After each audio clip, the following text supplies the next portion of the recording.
Chinese booth, Zhao.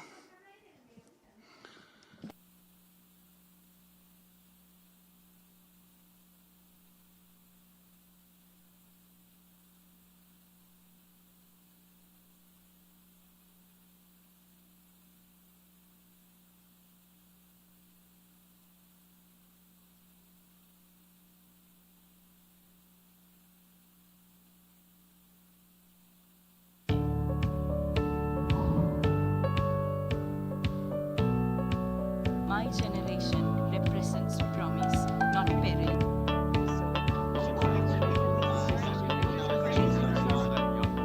All young people have the right to participate in the conduct of public affairs and thus are entitled to rights and freedoms.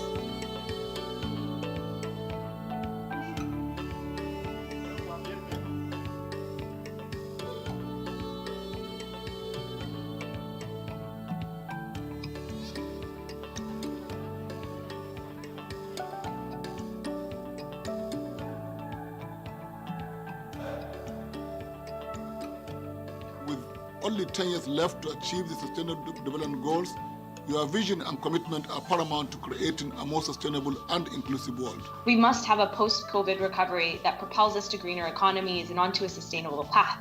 Human rights and human dignity should be at the center of everything we do. Are we able to rebuild and to build peace, sustainable peace for many different countries? We are also responsible in collecting the voice of our young women. This is the beginning of a new dynamic of relationship between the UN and with the peoples, and that this relationship will be able, hopefully, to shape a new kind of multilateralism.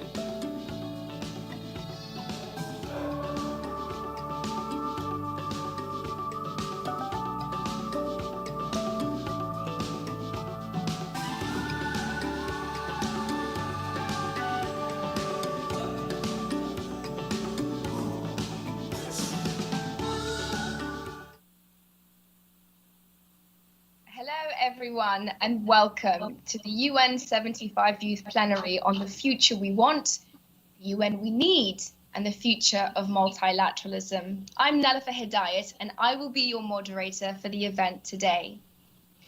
75 years ago, as the world rose from the ashes of the Second World War, the United Nations was created to ensure the nations of the globe would never see such devastation again. As we look ahead to the next 75 years, we want to know what you think. What are your views about the future of multilateralism itself? What are your hopes and expectations for the United Nations? We have an exciting program ahead of us today. First, we will hear from some amazing speakers about what multilateralism means to them and how they view the future of the UN itself. We will then have a very special episode of our Doha debates show, Dear World Live, with 3 young activists. We will be looking at how the world is responding to the coronavirus pandemic. We will then hear about the ongoing UN75 global conversation and the findings so far from the various dialogues, town halls and surveys conducted around the world.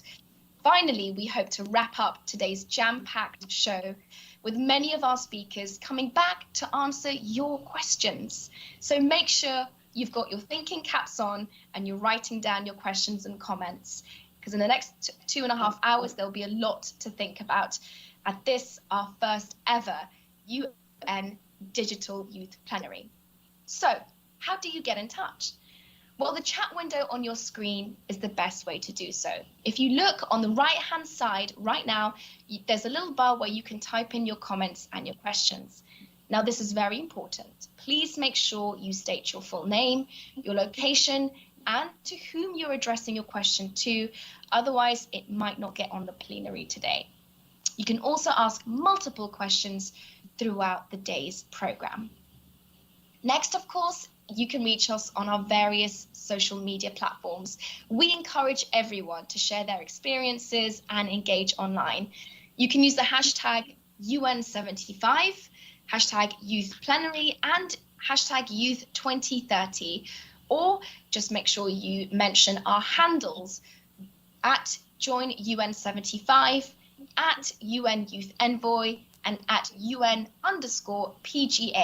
We are available to you to stream, to watch, to comment and enjoy on Twitter, Facebook, Instagram, and Weibo.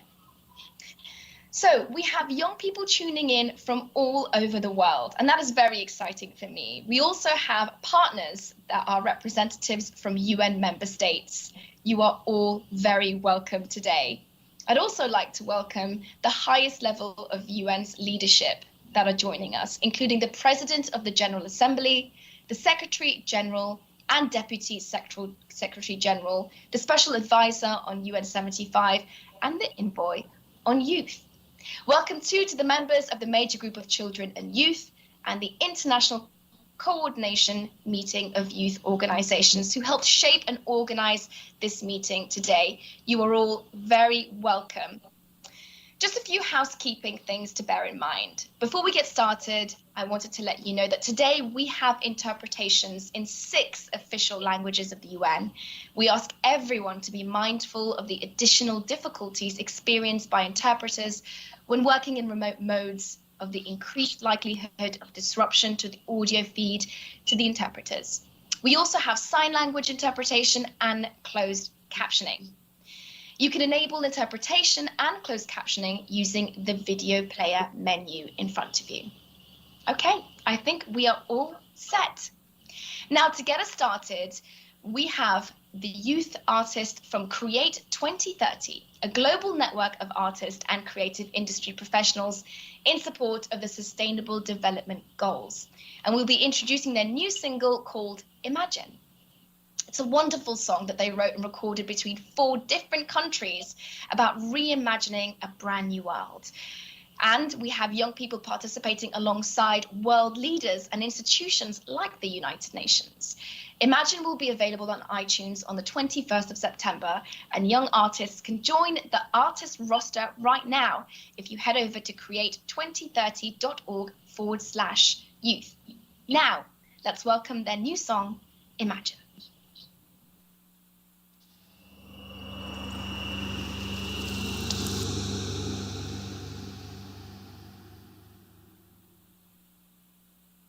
We have learned the infrastructure of institutions and tried to put our faith in its factory, but the fact is all things are flawed. But forgiveness must be achieved to allow our imagination to redesign what it is we want to see, what it is we want to build. A new structure that reflects the heart of every human, removing what is exclusive and we build what is inclusive. A reimagining of curriculum that colors from every spectrum makes the campus the kind of canvas I want to paint my genius into. As long as the transformation is genuine, the institution could become the guidance for a globe in need of a new collaboration. I'm listening to your words, baby. I know you're trying. You out here 'cause all your friends say we're exaggerated. We're overreacting big time. Not listening to their words, baby. Imagine a door never shut, a hand reaching out, a step across, footprints not lost. Imagine a space to be, living what you believe, embracing the colors of youth, coloring with the truth. Imagine a strength in devotion, promises never broken. Imagine these voices, not fighting for air, awakening the ear. Imagine this knowledge, not living and dying in books, coloring with the truth, and eyes not bowed, but shooting forward, and hearts beating in the rhythm of our feet as they march, breathing life to our dreams as they march, breathing life to our dreams so we can shine, for this is the time. Imagine for now, we breathe it, we live it, we live it now. We breathe it, we live it, we live it now. We breathe it, we live it, we live it now.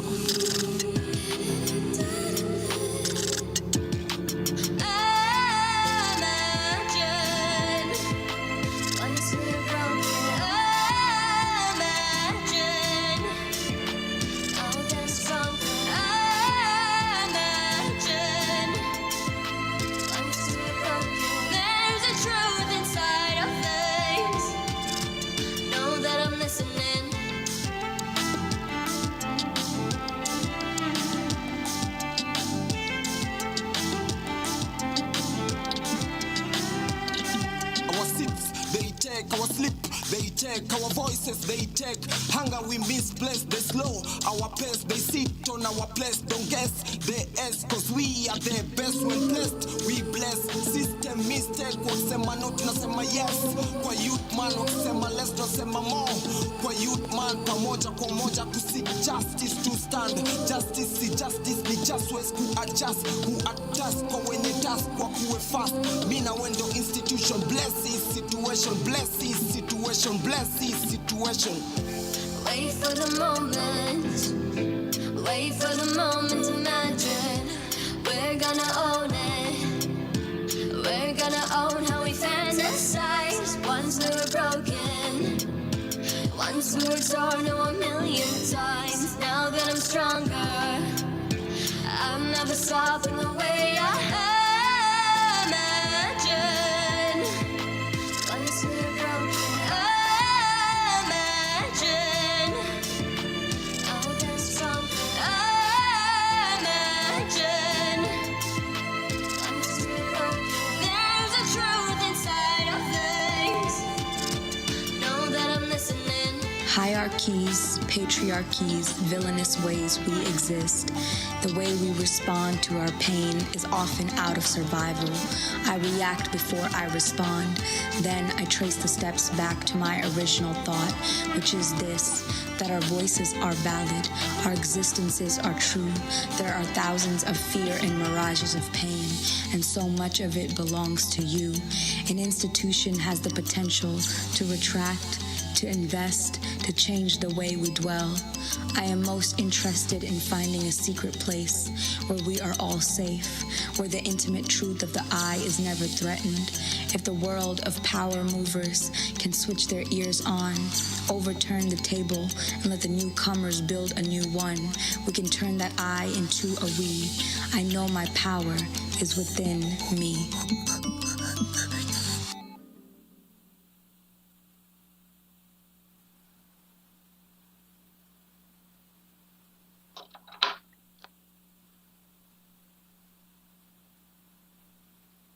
Nell, unmute your microphone. Nell.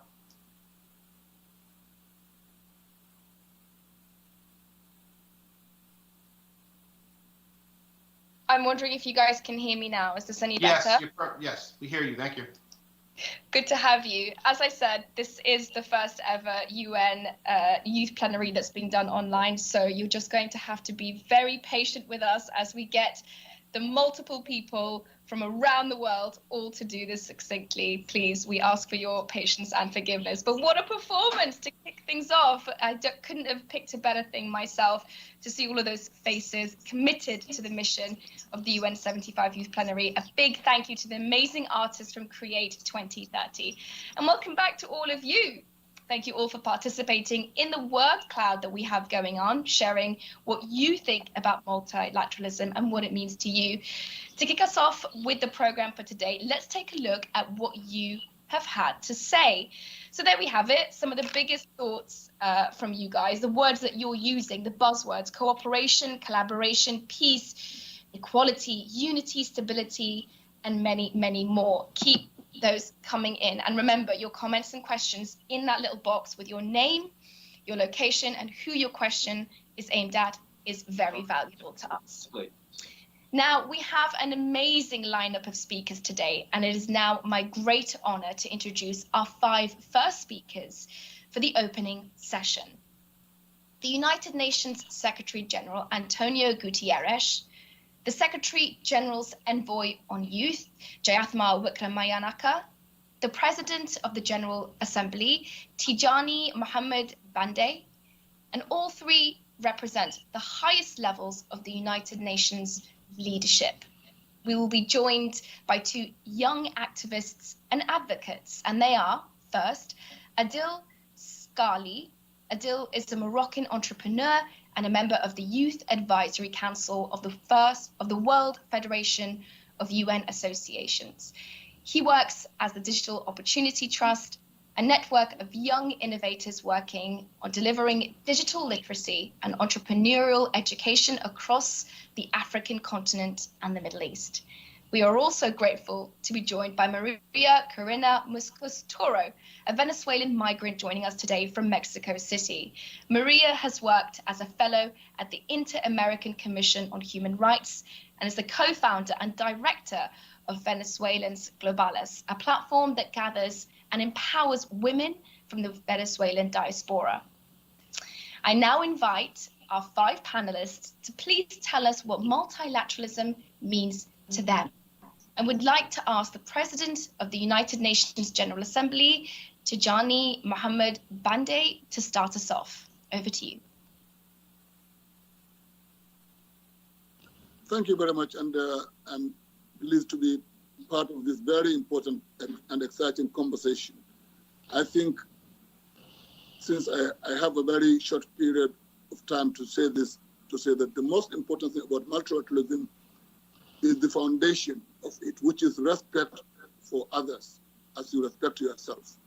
It is the basis upon which you have empathy for the situation of others and the framework around which you listen to others in relation to how they see things. This is absolutely fundamental. It is a major principle of the organization called the United Nations Organization. So basically, it is an issue of respect for others and a willingness to work with them to solve common problems and to give support to them should they be in need of that support. Thank you. Thank you, Your Excellency. I would now like to invite the Secretary General of the United Nations, Antonio Guterres, to give us his opening statement. Well, when I was a university student, we had fierce ideological battles. But we are back to a situation in which there is an essential ideological battle in the world today. The COVID-19 has demonstrated the fragility and inequality in our world. And facing this, some believe that they need to do it by themselves, that they have a perspective of egoism, a perspective of isolationism. We see nationalism, we see populism, we see, even in the worst expressions, xenophobia and racism. Others believe that this fragility, this inequality shows that we need to work together. We need solidarity and unity, and we need strong multilateral organizations and strong global governance. And in this decisive battle, the youth is in the front line because young people are more cosmopolitan, more universalist. They believe in solidarity. And today they have been leading the fight for gender equality, leading the fight for climate action, leading the fight against racism. And so I'm sure that in the future, we will win the battle and we will have stronger multilateralism and more inclusive multilateralism. Living the fight. Very powerful words. Thank you, Secretary General. Next, I'd like to introduce Maria Corina Muscos-Toro. Maria. Thank you, Nelifar. I'm speaking on behalf of Venezuelanas Globales and the UN Major Group for Children and Youth. Today, I have been asked to answer the question of multilateralism and the future that we want.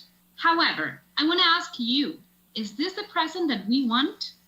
The current COVID-19 crisis, together with ongoing crises around the world, is making us understand that the place that we are standing in today is not right. Injustice, human rights violation, climate change, gender-based violence, racism, and xenophobia are day-to-day of us as youth. We did not ask for this present. We, on the other hand, asked to be involved in decision-making processes. We must be seen as a strong, creative, hopeful, and mission-driven voice. We have been leading responses to the crisis everywhere, demonstrating our resilience and our strength in the face of adversity. We have ideas to put into action, and even in a world that's undermining multilateralism, we have a strong message to states. We are right holders of the future. Thank you. What encouraging words. Thank you, Maria Corina. I'm very glad to hear all of that, and we will be absolutely digging into so many of the things that you said. I would now like to invite Adil Scali to tell us what multilateralism means to him. Adil, over to you. Thank you, and I'm very happy to represent the Youth Advisory Council of the World Federation of the UN Associations. Put simply, multilateralism is the forming of key alliances and partnerships for the people of the world by embracing and respecting the fundamental differences and upholding the values enshrined in the Charter of the UN, the values of justice and human rights and the rule of law. It is tackling global problems with global solutions, thinking globally, but also, and most importantly, acting locally. It is the interplay among the governments, the people, and the UN Secretariat. Today, however, multilateralism is also the power play of dominant member states, which determine its course, leaving many behind. Today's multilateralism is under threat by nationalism, protectionism, and global inequalities.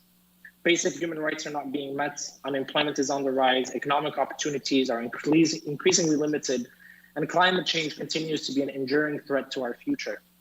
It is hard to believe in a system that has failed to address the world's most pressing issues. And I'm thinking here of the ignored and marginalized youth from Syria, Palestine, and Yemen, to only cite a few.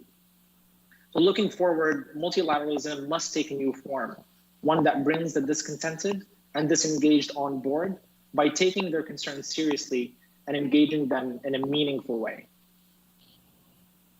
Thank you, Adil. Adil there bringing to the fore the many challenges that we have ahead of us. Finally, I invite the Secretary General's Envoy on Youth, Jayathma Wikramanayake, to give her opening statement. Jayathma, what does multilateralism mean to you? Thank you very much, Nelufar. When I first got this question, I started sort of thinking about when was the first time I heard about multilateralism or about the UN.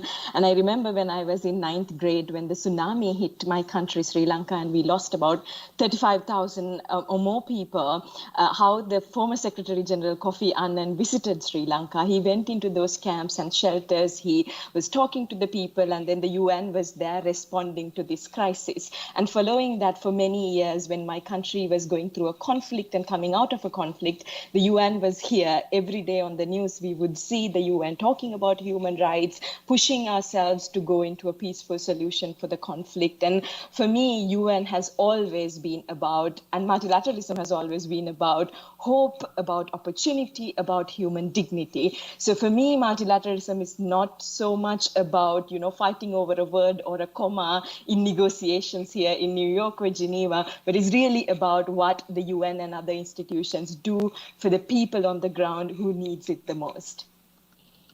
Thank you, Jayathma. As ever, bringing to the fore the urgency of us collaborating and being very practical and real in our implementation of multilateralism. Yes, I'm not too worried about dotting the I's and crossing the T's myself. The spirit of this thing is what's important. Now back to our wonderful audience, all of you watching right now. Let's do a temperature check and see what you make of what the panelists have said about multilateralism and the future of the United Nations. Now, in a moment, I will introduce two statements in 2 rounds of talks and ask our panel to reflect on those statements. At the same time, I ask you, our global audience, to vote agree or disagree using the polling option in the chat box on the right-hand side of your screen. Let us now see what people have to think while the conversation is taking place. Okay, so round 1, here we go. The statement that I want our wonderful speakers to address is regarding this. We want to know if you feel that multilateralism and multilateral institutions effectively engage and represent young people in their corners and concerns. That is, multilateralism and multilateral institutions effectively engage and represent young people and their concerns. Do we think we're doing our job? Jayathma, I'm coming to you first. Are you doing your job? We're trying, at least. I think there's 2 parts to your question, Nelufar. Do multilateral institutions engage enough with youth and represent enough with youth? At least I can speak for the United Nations. For an example, the Secretary General creating my office and launching the youth strategy and appointing a youth advisory group for climate change are some of the examples that I can present to you how the UN as an institution and our leadership is trying to engage with young people. But engaging with young people or young people engaging with those who are making decisions is merely not enough.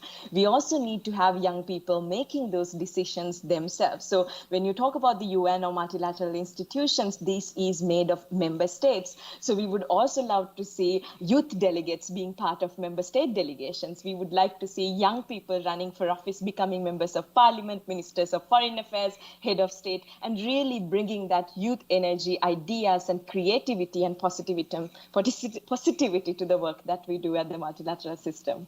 Let's put all of that to the Secretary General of the United Nations himself. Antonio Gutierrez, what do you make of all of that? The idea that young people, fresh perspectives need to be at the heart of the next 75 years of the United Nations.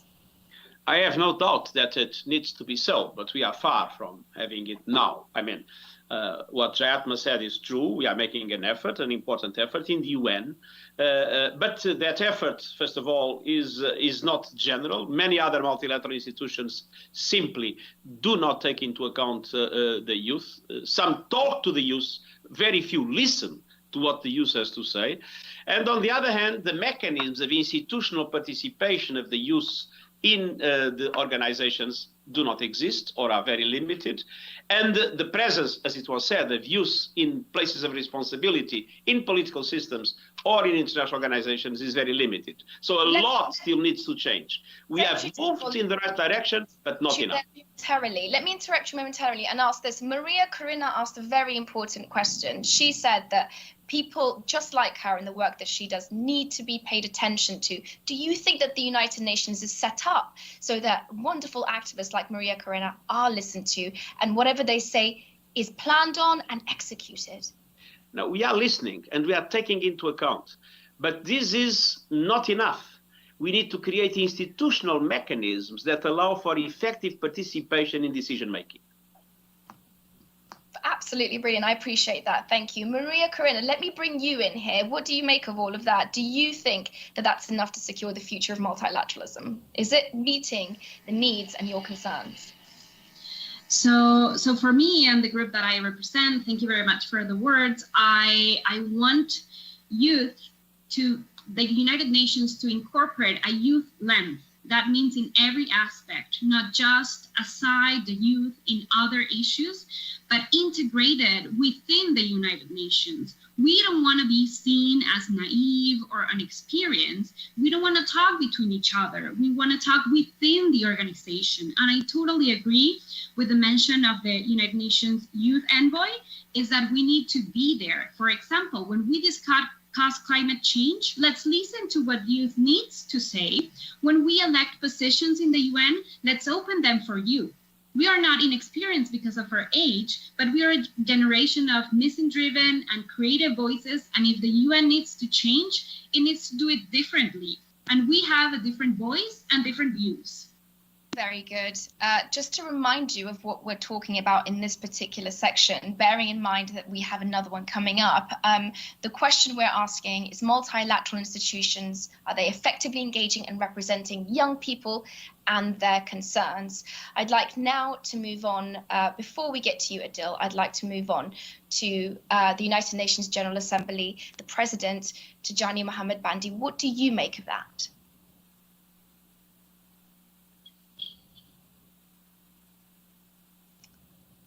Can we hear the President? Yeah, I think the issue is that I am in agreement with most of what is said. And I think I simply emphasize this issue that we are all learning.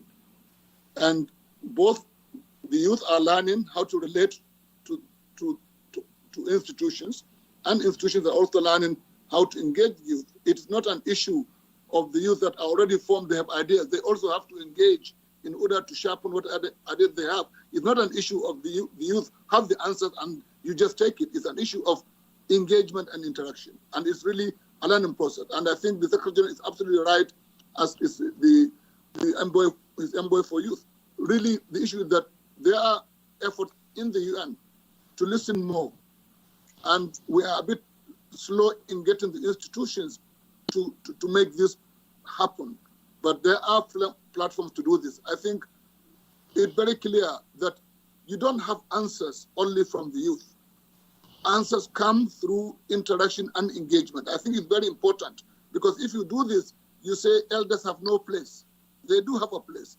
And it is absolutely important to have the balance that youth has ideas and vibrancy. And the Secretary General is very right relating to climate and the issue of social justice. Look at what is happening around the world because of the engagement of youth. But this must happen also in relation to intergenerational connections that must take place. And I think the platform creation is really key. And I think the point of the Secretary General that we need to emphasize also is the issue of listening, but also listening and taking it on board. I think this is important. So yes, in summary, we have to do more to listen as institutions. Thank you so much to Johnny Mohammed Bandi. Absolutely interesting perspective. And I'm going to put all of that to Adil. What do you make of that? That the youth don't just hold all the answers, that this has to be a dialectic, a conversation. No, youth certainly do not hold all the answers. Echoing what Maria has said, it's about integrating youth voices in all discussions and not inviting youth only in youth forums to discuss youth issues. It's about effectively engaging them and listening to what they have to say. And for those that are expressing themselves and engaging, truly engaging them in a meaningful way by not shutting them down, by not telling them to go and discuss in the kids' room or the children's room, but really integrating them within the system, within the conferences, with decision-making power, decision-making individuals. But more importantly, I also want to bring up the fact that not necessarily every youth wants to be engaged. So I want to put the question to folks here is, who are we leaving behind? Who are those that are disengaged, that are not interested in global issues and multilateralism? Bringing them on board is also very important. And understanding their apathy is also equally as important. And that apathy, in my opinion, is caused by mistrust in these institutions. And telling the disengaged and disillusioned youth, especially if they face personal economic hardships and insecurity and this increasing inequality, that they should think about global issues, that will not reassure them. If anything, such narratives will only exacerbate the backlash against those seen as part of a global elite, if we may, and the values of internationalism that they represent.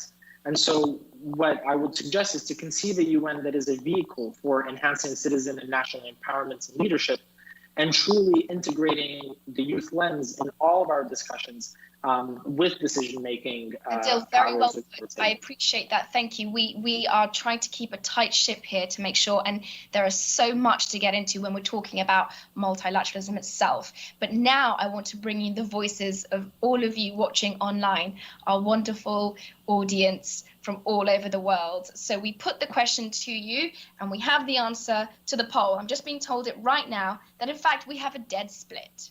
41% of you agree that multilateral institutions effectively engage and represent young people and their concerns, but actually 59% of you disagree. So there's just a very small variation in there. And I think all the concerns that have been raised so far are important, but that split of 41-59 is very close. So we're getting some things right and need to work on other things, which is a good place to start. Moving on, I'd like to go on to round 2 of the questions. So for all of you watching online, remember you can vote agree or disagree in the chat bar. This is the statement that we are asking you about. The United Nations is able to adapt to changing realities and is fit for purpose to act in a world that has drastically changed since its establishment 75 years ago. Our online audience, please vote if you will. I'd like to invite Antonio Gutierrez to make some comments on that. If you could do so in 1 minute, that would be very much appreciated, Secretary General. I think it is clear that the UN has been able to adapt and to evolve in a fantastic way. I mean, look at what it is today, the humanitarian action of the UN. It was nothing in the beginning. Today, half of the humanitarian aid distributed in the world is distributed through UN agencies. Look at the peacekeeping operations and what they represent. And look how the UN has managed to work in the COVID environment without undermining any of its activities. So we really have been able to change a lot. But having said so, the UN is an intergovernmental organization, and to a large extent its structure, intergovernmental structure, reflects the world of the post-Second World War. And there, the changes have not been enough. The Security Council today is more or less as the Security Council was 75 years ago, and clearly that means that it's not up to the challenges of the present times. Secretary General Antonio Guterres there. I'd like to move on to see what you make of this diathma. The UN is able to adapt to the changing realities. Let's specifically focus on the Secretary General's comments there about the problems posed by the coronavirus pandemic. What do you make of it? Yes, no, I completely agree with the Secretary General. And if there was a test of time, that was the COVID crisis. And we saw how the UN, not only at the global level, but our country teams and our colleagues on the ground were responding to the crisis and helping people on the ground. And most of our UN country team colleagues and colleagues in the field actually adapt to rapidly changing environments every day, every night in the humanitarian settings, conflict settings that they're working on.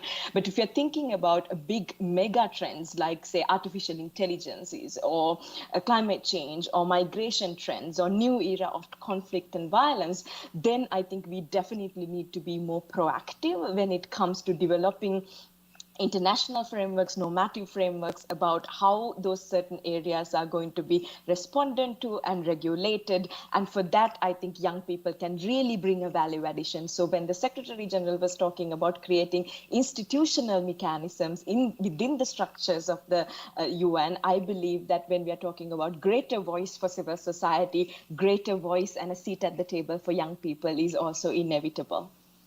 Absolutely wonderful. I'd like to move on now and see what the President of the General Assembly has to say. Sir.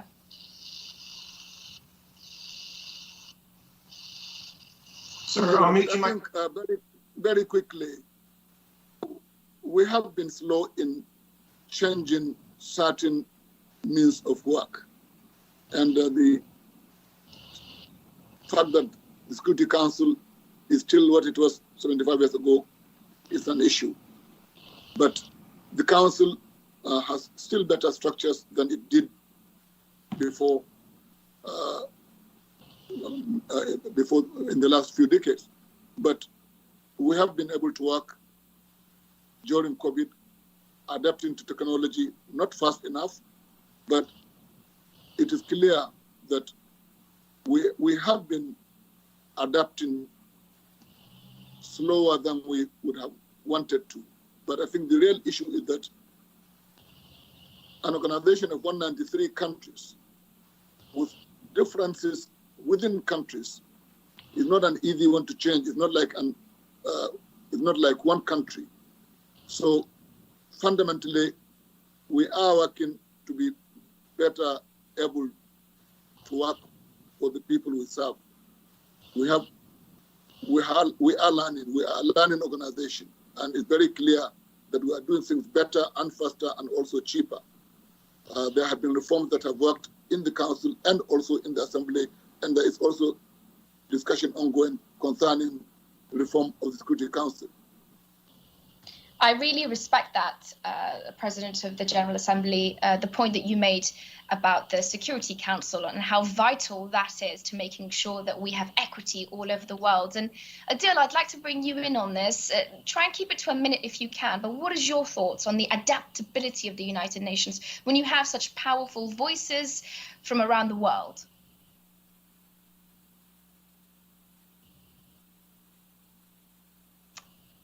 Adil, maybe we'll come to you in a moment. If I can go to Marie. Oh, there you are. Yes, please take the floor, Adil. I think we must recognize the successes of the UN and not only focus on its failures. Progress has been made and lots of change has been implemented. Under the auspices of Mr. Guterres, we've seen incredible willingness to change and listen to the marginalized voices. However, the structure and the mandate of the UN makes it very difficult to do so. Being structured by member states and not really having a lot of teeth for reform, the UN must look to have more power and authority. But again, looking at the structure and who constitutes the UN, that change is maybe a little too optimistic. It has been slow to change and has proven to be a slow-moving ship that is not nimble enough to change to the adapting realities. And one example of a slowly changing I'm gonna have to environment is climate change, there, just and because we're running out our of time. I'd failure like to adapt. Corinna, if I might, at this point. You have 1 minute, Maria. What do you think about the adaptability of this big juggernaut, the United Nations? What do you make of it? Before we go to the polls and what our audience say. Thank you very much. I would like to highlight 2 points. The first that was mentioned by Adil is to highlighting the positive things that the UN have made and talk about evidence for hope. That will be important. On the other hand, the president of the General Assembly was mentioned that the UN is not adapting fast enough. And I totally agree with this. I think the United Nations should adapt, should change and move forward. For example, in terms of adaptation, what was spotted as a migration crisis of Venezuela is not an intolerable humanitarian situation in Venezuela. And almost half of those refugees are young people. So the UN should adapt properly to respond to the changing world. That's part of my statement. And on the other hand, it's okay. So I wrap up there. I hate cutting people off, Maria Corinna, and your points are so important, but we have a global audience as eager as you are to get their perspective heard. So I'd like to go back to our poll that you guys have been voting in, and I'm getting the feedback on my phone as we speak. This is all happening live, so please bear with us. We asked you, our global audience, is the UN able to adapt to changing realities, and is it fit for purpose to act in a world that has drastically changed since its establishment 75 years ago? 64% of you agree that the UN can adapt. 36% of you disagree. So that is a much bigger majority. There is hope yet for 75 more years of the United Nations.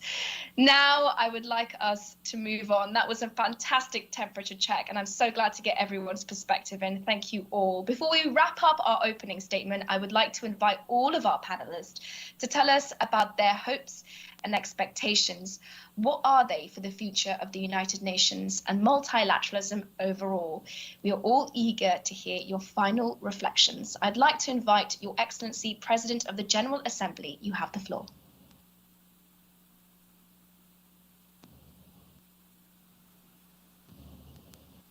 Sir, you're muted. Unmute your microphone, sir. Thanks. We're just waiting for that mic to come online. Yes. President of the General Assembly, please continue. Yes. The United Nations has been a force for good for 75 years. It has prevented us from having war, while we, of course, worry today over sharpening of weapons by major powers. This we have to work to really prevent.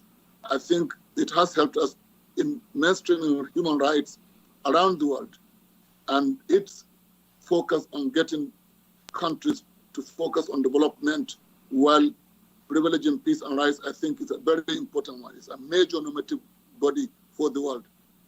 Its limitations are known, but they do not really in any way outweigh its really important work. And I think it is a very important organization, and youth must work harder to continue the legacy of this organization. It's absolutely important for world peace. Excellency, thank you very much. The Secretary General, your final thoughts? First thing is that we all agree that we need more international cooperation, not less. We need better global governance, not less governance. We need more multilateralism and stronger multilateralism, not a weaker one. And on the other hand, that youth is in the front line of all the battles for change that are essential in this direction, in relation to climate change, in relation to equality, in relation to different aspects of human rights and inclusivity. So we need a multilateralism with a stronger role of the youth. And this is a question of power. Power is never given. Power must be fought for. So my encouragement is for you to fight for that power. Fight for your role to increase. Occupy all the space that you find open in front of you. Be bold. Never give up. Things will not be easy. Things will not be given to you free of charge. Fight for them, and it will be better for all. I'm actually quite moved by that, Secretary General. Yes, power is never given. It has to be fought for. Maria Corinna, please share any final reflections that you might have. Thank you very much. So I want to be reminded that spaces such as this one in the United Nations are a reminder of the importance of continue to listen to the youth voices and support their ideas.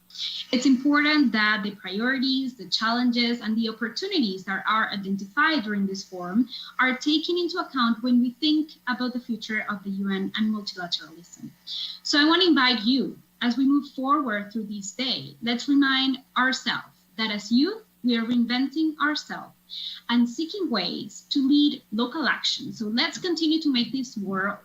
Let's make our voices heard, and let's work together, raise our ambitions, and fulfill our shared responsibility. We are ready. Let us know when you are. Thank you. That's fantastic, Maria Corina. Thank you. Adil Scali, the floor is yours. Thank you. Thank you. Enabling the engagement of youth in formal political mechanisms does definitely increase the fairness of political processes and reduces democratic deficits. It's important to restore trust in public institutions, especially among youth, by including them, by listening to their voices, but more importantly, empowering them to implement the change that we want to see in the world. This COVID-19 outbreak and the recovery that will come from it is an opportune moment to be inclusive in our decision-making and systematically integrate the voices of the most marginalized. It is essential that young people think globally and act locally and believe in their power to implement change. And one last message to the representatives from the UN to remind everyone that the UN Charter starts with we the people. So let's uphold that. Let's represent those that we stand for, and make sure that we have strong multilateral institutions that are able to stand up for human rights and all the values that are listed in the UN Charter. Thank you, Adil. Before we finish these opening statements, Jathma, I must come to you. You are the United Nations Envoy on Youth. Please share with us what you are hoping to see for the UN of the future.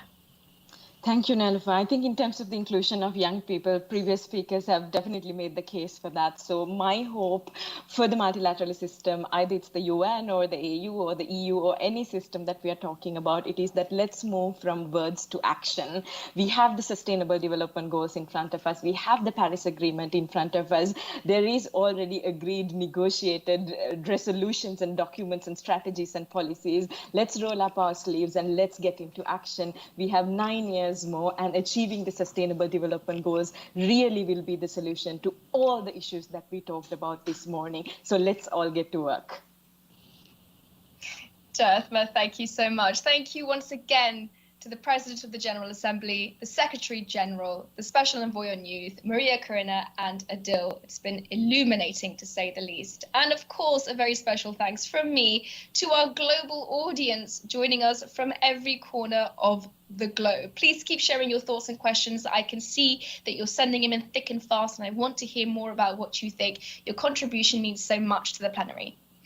Now we're going to take a little break, just 2 minutes, enough for you to get yourself a drink and some snacks, and then you can come back and join me for a very special episode of Dear World Live, our regular Doha debates show. You won't want to miss it. It's going to be exciting. I will see you in 2 minutes.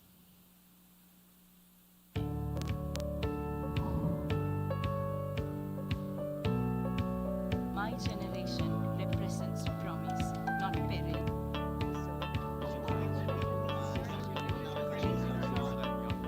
All young people have the right to participate in the conduct of public affairs and thus are entitled to rights and freedoms.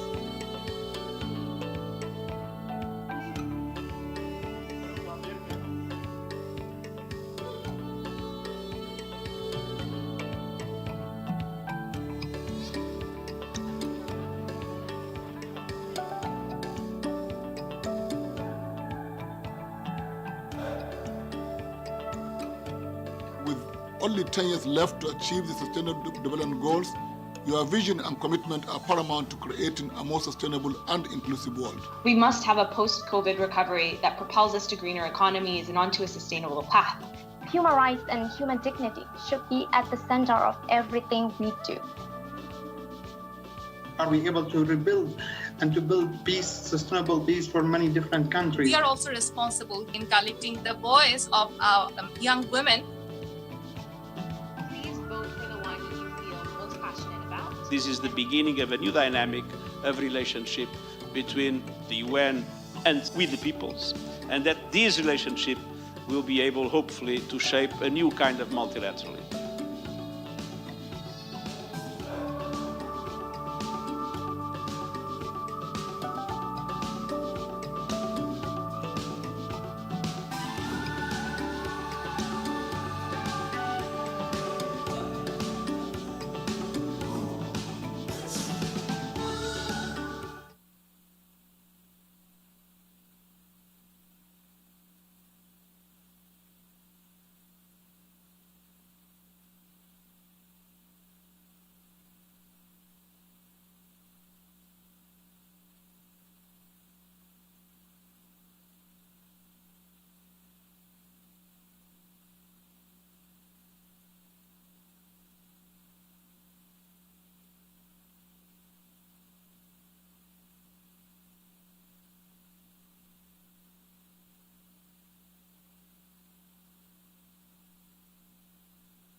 Hello, hi, and welcome. I'm Nelifa Hidayat, and this is a very special broadcast of our show, Dear World Live, in conjunction with our friends and colleagues at the United Nations to celebrate the UN75 Youth Plenary. I am so glad to have you all on here with me.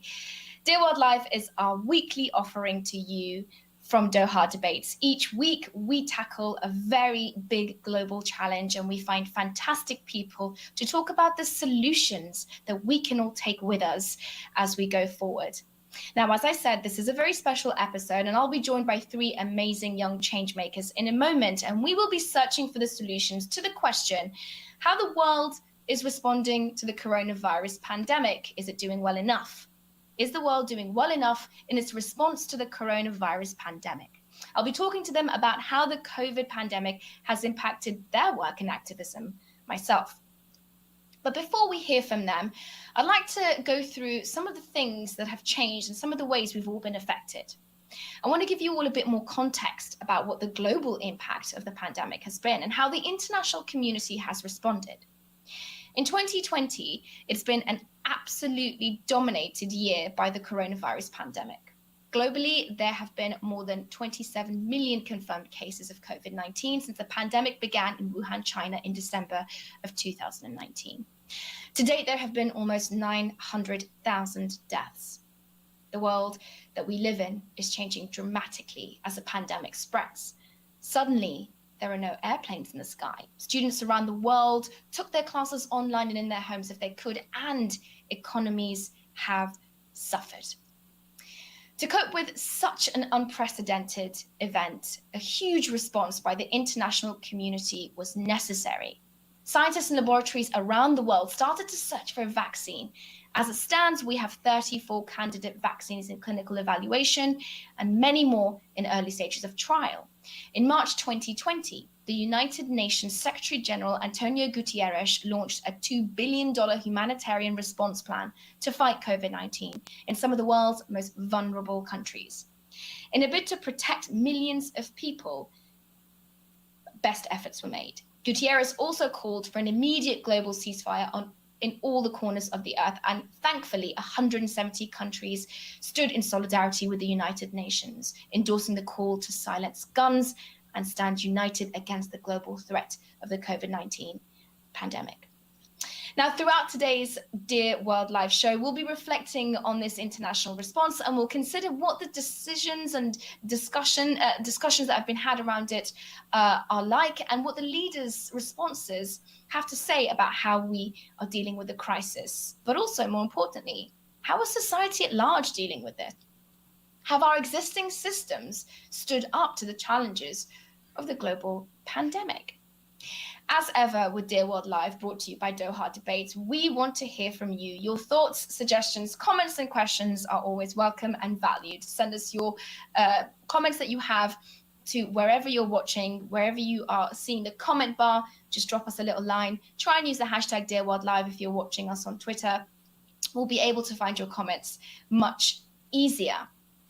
Now, without any further ado, I'd like to introduce today's panel. Today, we have Paloma Costa Oliveira. She is a climate activist from Brazil working with the youth-led organization Engajamundo. She's also part of the UN Secretary General's Youth Advisory Group on Climate Change. Joining us from South Africa is Obikeng Lesayani, an education activist and youth activist. He's working to bring about better access to quality education and engagement programs. And from Luxembourg, we're joined by Felix Feider, and he's working with regional and national groups to empower young people from underrepresented regions to participate in environmental decision-making processes. Thank you all for joining. How are you? Fine. Fine, thank you. That's how I gauge the internet connection for everyone. So now I know that we have a bit of a delay. We're going to work with it. Thank you all for joining. We have all the continents represented there, well, 3 of them at least, which is brilliant. I'd like to kick things off straight away. Paloma, coming to you. I want to know, what has been your experience of the realities on the ground with those statistics that I mentioned about the pandemic, the fact that really the world has had to stop? Yes. Well, I come from a region where the response was not even close to enough. And first, to see what was happening here on the ground, it really makes me really sad, because I had to see how society in general was still filled with ego and individuality. And this is, for me, is like a remaining thought of a failed system, which somehow had to colonize our thoughts and take off our sense of surviving. But as the time passed, somehow I started seeing like a good response from, at least from the society, you see, like thinking better how they can connect, how they can engage better. That's interesting, Paloma. So actually, you're noticing that in the vacuum that the pandemic has created, new little shoots of cooperation and insight are popping up. I'm interested in that. I want to bring in Felix, if I might. How has it impacted your activism? I imagine a lot of it is having to go online. Yeah, exactly. I mean, it basically all was moved online. We had just when this all started, I think, was when we were getting close to the World Environment Day as well, and there were so many activities planned for this all around the world, and especially in Colombia, the hosting country, and all of this had to be moved online. So it was a very, very abrupt change. Although I feel like, at least from my experience, we managed moving it online really well. And the big positive aspect of this, even though it always feels strange to say positive aspect of this terrible, terrible situation, but the one positive aspect is I feel like more youth have been able to actually get involved in the projects that we're doing. We were able to reach more people because everything was moved online. So these restrictions, social restrictions for people to participate in meetings and events weren't there as much anymore. Yes, and in fact, we're doing so much more to reduce the world's carbon footprint. If you can imagine what it's like to organize these big events, it's really interesting to see how amazing it's been to come together like this. Obikeng, my friend and colleague, I'd like to come to you next. Now, you were on one of our Doha debate shows last year, and I was very glad to have you. But I want to know, I was met with such enthusiasm, such vigor, and so many plans that you had for what 2020 was going to bring. Has the pandemic affected your efficacy? I think when you really think about it, every single country, or like almost every single society, has a very different class of people. So depending on who you speak to, you're like most likely going to get a different response. So example, if you if you're speaking about just the privilege of just being able to move something online, in South Africa, we have one of the most internet data expensive countries in the world. It's just super hard to just access the internet, and even harder most people don't have the like type of devices that can allow you to easily move something online. But I think really like at the crux of it, the pandemic has like showed a lot of South Africans that a lot of the problems we have are deeply political. It's problems that you really cannot run. It's like problems that you really can't fix unless you have a working government. Like you have like people that haven't had access to water, and now you're saying to someone, go wash your hands because the pandemic easily transfers through maybe hands or like anything of that nature. And then someone says, I just don't have water. Government promised them that they're going to deliver on that, and the pandemic has showed us that they haven't. This is what's so interesting to me, to have you wonderful people. Paloma, you were kind of talking about the hope that you have coming ahead. But all of this is dependent on where we are in the world. Luxembourg, Italy, from where I am broadcasting, I think we're going to be fine. Places in Central and South America, South Africa, and the African continent, there's going to be more trouble. I want to understand more from you guys. But first, we at Doha Debates have gathered some responses from our wonderful friends from around the world. We have asked the question, do you trust global institutions like the United Nations, the World Bank, and NATO to solve the world's biggest problems? And this is what they had to say. Although I believe there is room for error in any organization, humanitarian organizations, I believe, are more likely to use de-escalation and humane tactics to diffuse conflict, as opposed to the self-interest of individual governments. Yes, I do trust this global institution can solve the world's biggest problems, but I do question the independency of these global institutions when it comes to decision making. I really don't, because I think that these institutions are heavily influenced by the politics that's going around in the world. However imperfect these institutions could be, I think their advantages of their existence outweighs the disadvantages. That is some interesting perspectives from all over the world. So if you're just joining us now, thank you. This is a very special episode of Dear World Live, brought to you by Doha Debates. We have partnered with our friends and colleagues at the United Nations to celebrate the UN75 Youth Plenary. Joining me today is Paloma Costa Oliveira. She's a young climate change activist from Brazil. Obikeng Lesayani is in South Africa, and he's an advocate for education and is a political fellow and youth activist. Felix Fida is there he is. Thank you, Felix. Is a conservationist and environmental activist from Luxembourg. Now, I've been talking to you guys. I want you guys to talk to each other. This is the very special part of the show where we engage our global audience in with the wonderful experts and panelists we have on. I'm going to wait for my producer to put in some of the questions that we've been asked from our audience, both at the UN and wherever you're watching Dear World Live right now. So if my producer's watching, please do put those in when you have them. But let's crack on with the show from you guys. What do you make of this idea that Obikeng brought up, which I think is fascinating, that different countries have different access to wealth, have different packages that they can give to their respective citizens, and therefore different outcomes? Who agrees and who disagrees? I completely agree. Let's go with Paloma. Do you want to go first, Paloma? We'll come straight to you. Paloma, you go first. Okay, yes, I completely agree. When Obikeng brought the reality on having access to water, I was remembering what happened to the indigenous here. They brought their complaining because right now here they are doing self-isolation, and they brought their complaint on what they needed to be protected as they are more vulnerable to infectious disease. And it had a veto on that, saying that they don't need access to water. And it's what Obikeng said, like, how can you not give access to water that is treated, and at the same time you say you have to wash your hands? And you say that these are the vulnerable groups that need the attention, that need to be taken care of. The Supreme Court had to have a vote on that and give like 30 days. So that's what's happening in Brazil. Felix, let me come to you. Obviously, you live in a developed world country, and you have different access. How do you feel when you hear your colleagues who are trying to make changes, trying to make sure that young people's voices are heard, struggling with such basic access?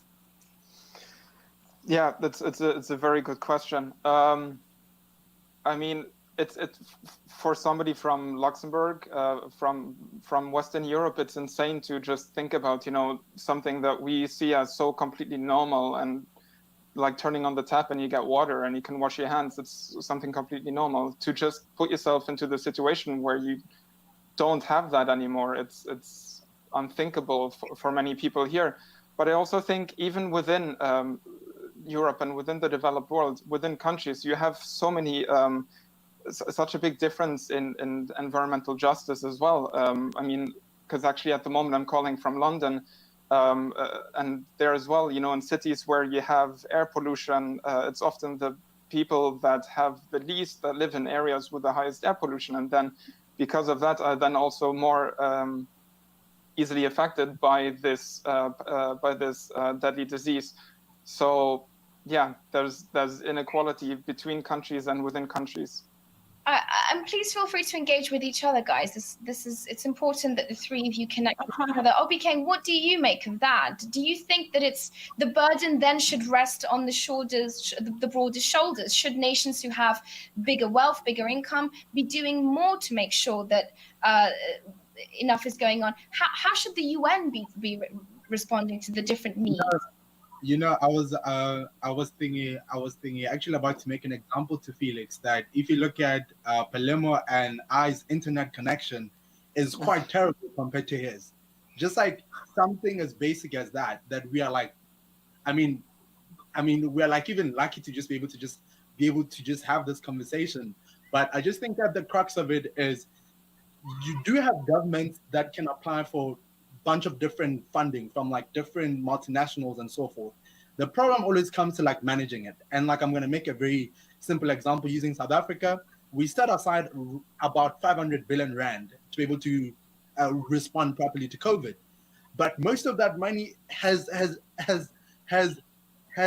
just not been managed well. So then you ask yourself that, yes, there are some countries that don't have the like type of resources that they would need.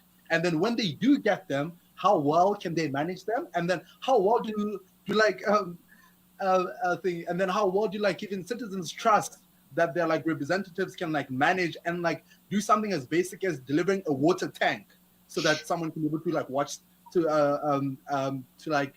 like sort of wash their water. And then I just wanted to like bring another point of access. I mean, trusting the type of information that we have access to. That's interesting. That I'm like, if like my president came to me and then said, we have these amounts of cases, I will probably always over like exaggerate them, because previously I am aware that we just don't have access to proper information compared to maybe the like sort of like Western world, where you can trust if like an institution comes and says, these are the amounts of deaths that we have occurred, these are the amounts of cases at play.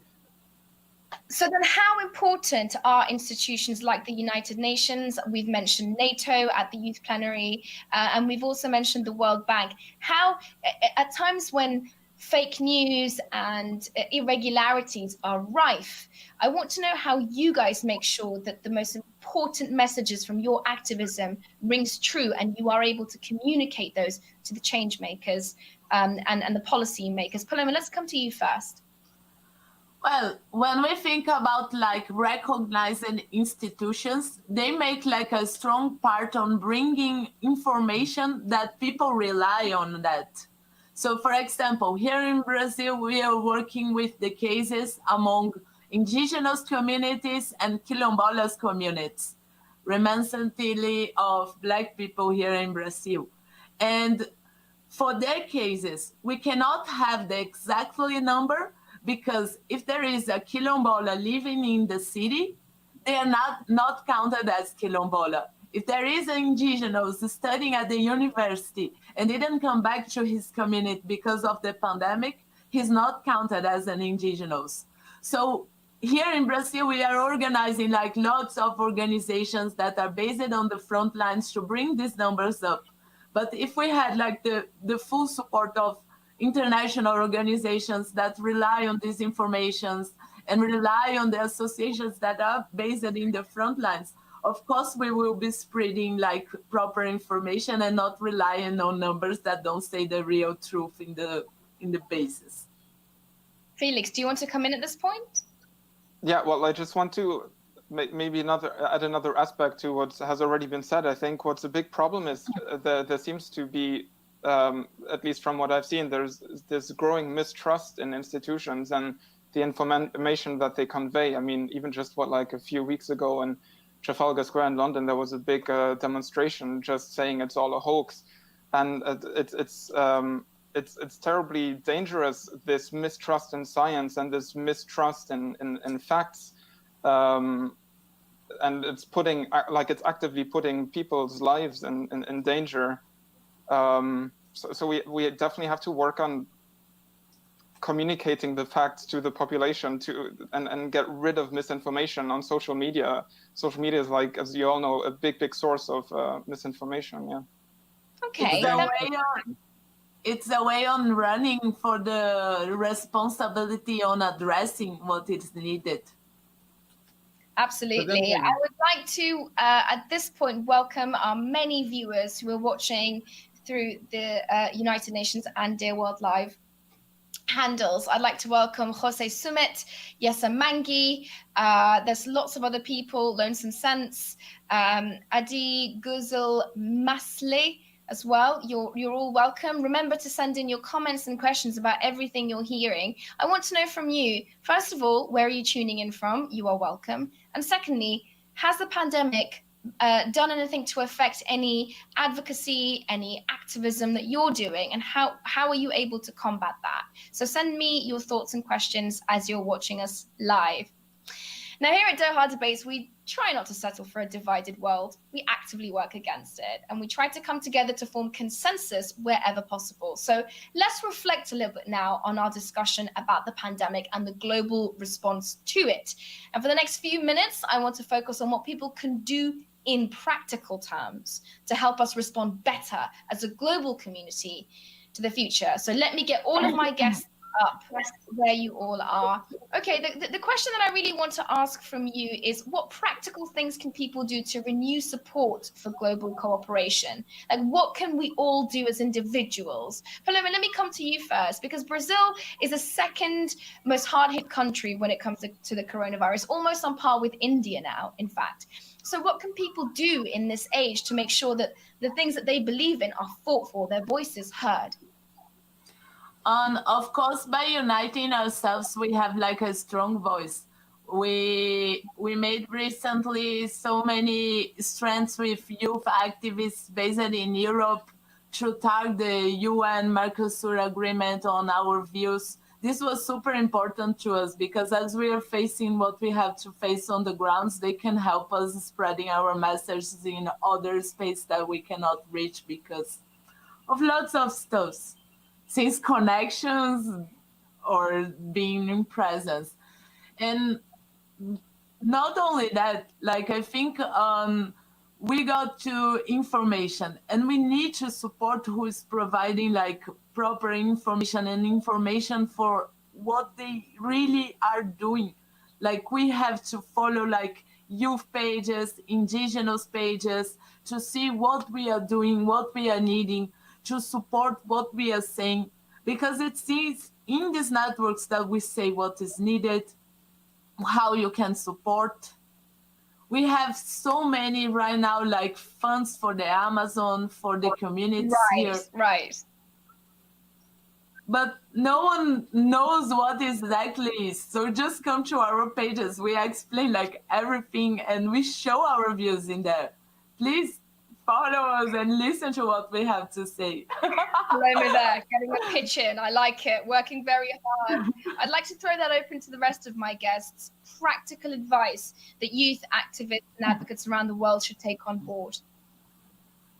Yeah, so firstly, I don't think that you need to be necessarily like a young person to do some of these things. I just think you just have to be like an active citizen.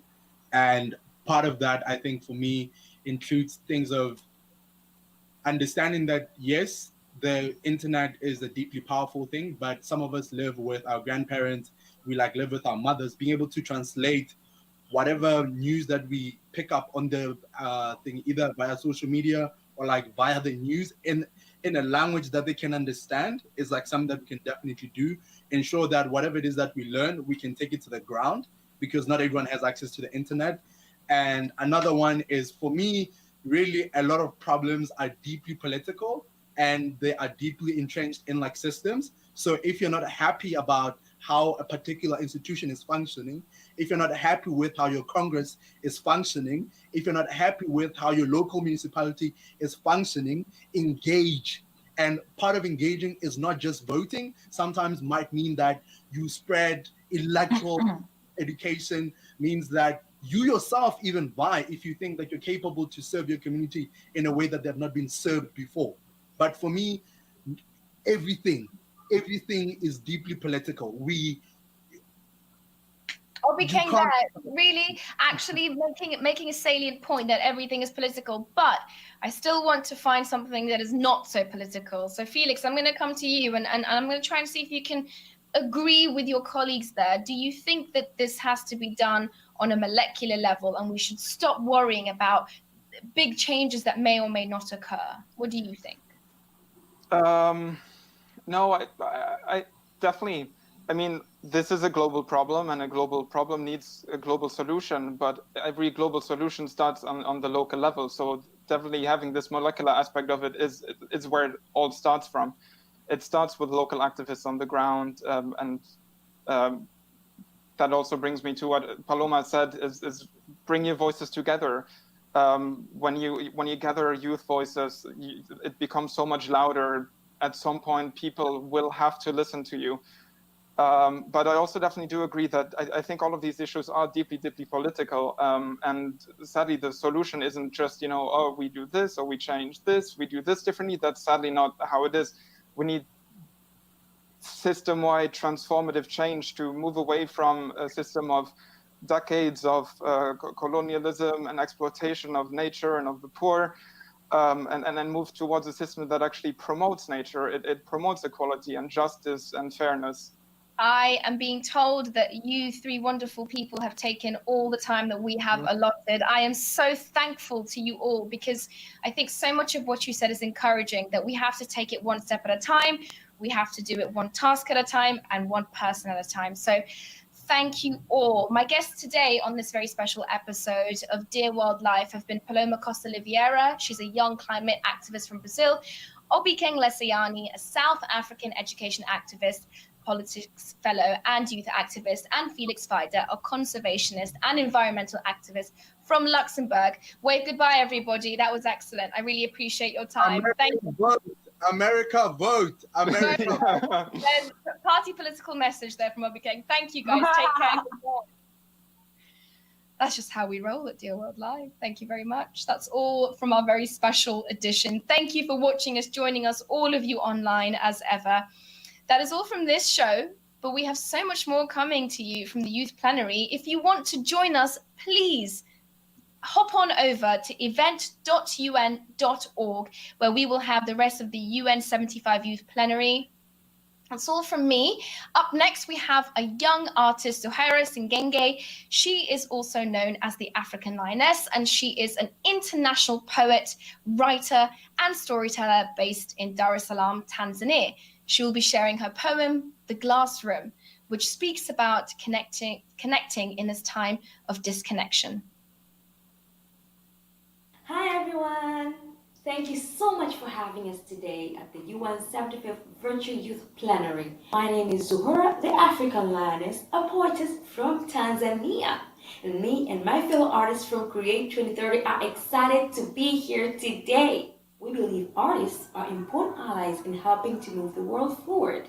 We hope you enjoyed our Imagine song. Remember, you can grab it on iTunes or download a copy at create2030.org. And now, I would like to introduce my very own poem titled The Glass Room.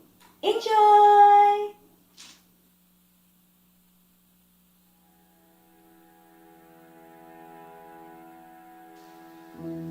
It started slow.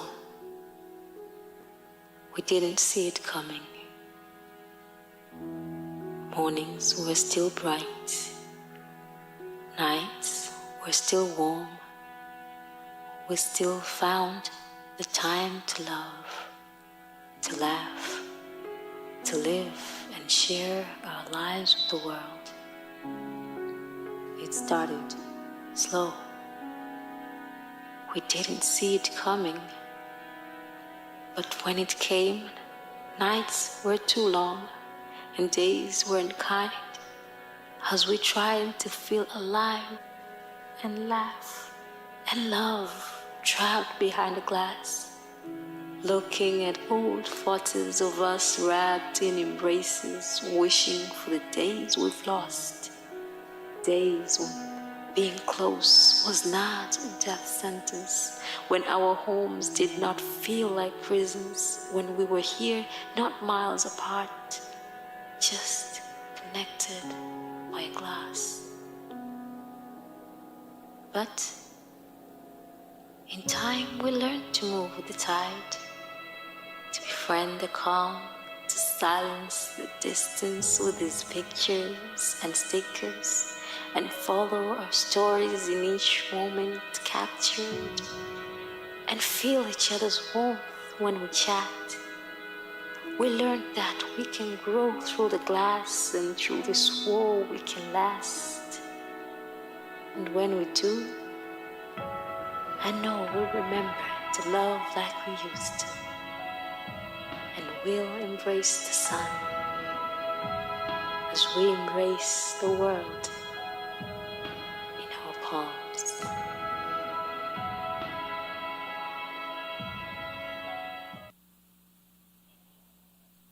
What a wonderful performance. To any newcomers, you are welcome. This is the UN75 Youth Plenary. Please share your experiences and engage with us online using the hashtag UN75, hashtag Youth Plenary, and Youth 2030. And mention our handles as well, at Join UN75, at UN Youth Envoy, and at UN_PGA. We are coming to you on Twitter, Facebook, Instagram, and Weibo, wherever you are in the world. I'm glad to have you here with us in this very important plenary. Moving on, I'm delighted to welcome you to the session where we are going to tune in on the global UN75 conversation that the United Nations has undertaken as part of commemorating its 75-year anniversary. To tell us more about it, I would like to introduce our two session speakers. Fabrizio Hochschild is the Under-Secretary General and Special Advisor to the Secretary General, and Tobiloba Ajayi is a disability rights activist working to promote inclusive mainstream education for children with cerebral palsy. As Special Advisor to the United Nations Secretary General, Fabrizio is leading the preparation for the commemoration of the 75th anniversary of the United Nations this year. Through a system-wide process of consultation and reflection on the role of the United Nations, he's trying to advance international cooperation and support member states' ability to respond to emerging challenges and frontier issues. Quite a lot on his plate then. I'd like to welcome Mr. Hochschild to the floor. Thank you, Nilufer, and warm greetings to all of you. And thank you so much for contributing to this event in New York. As you said, this is our 75th anniversary, and the Secretary General did not want to mark it with a celebration.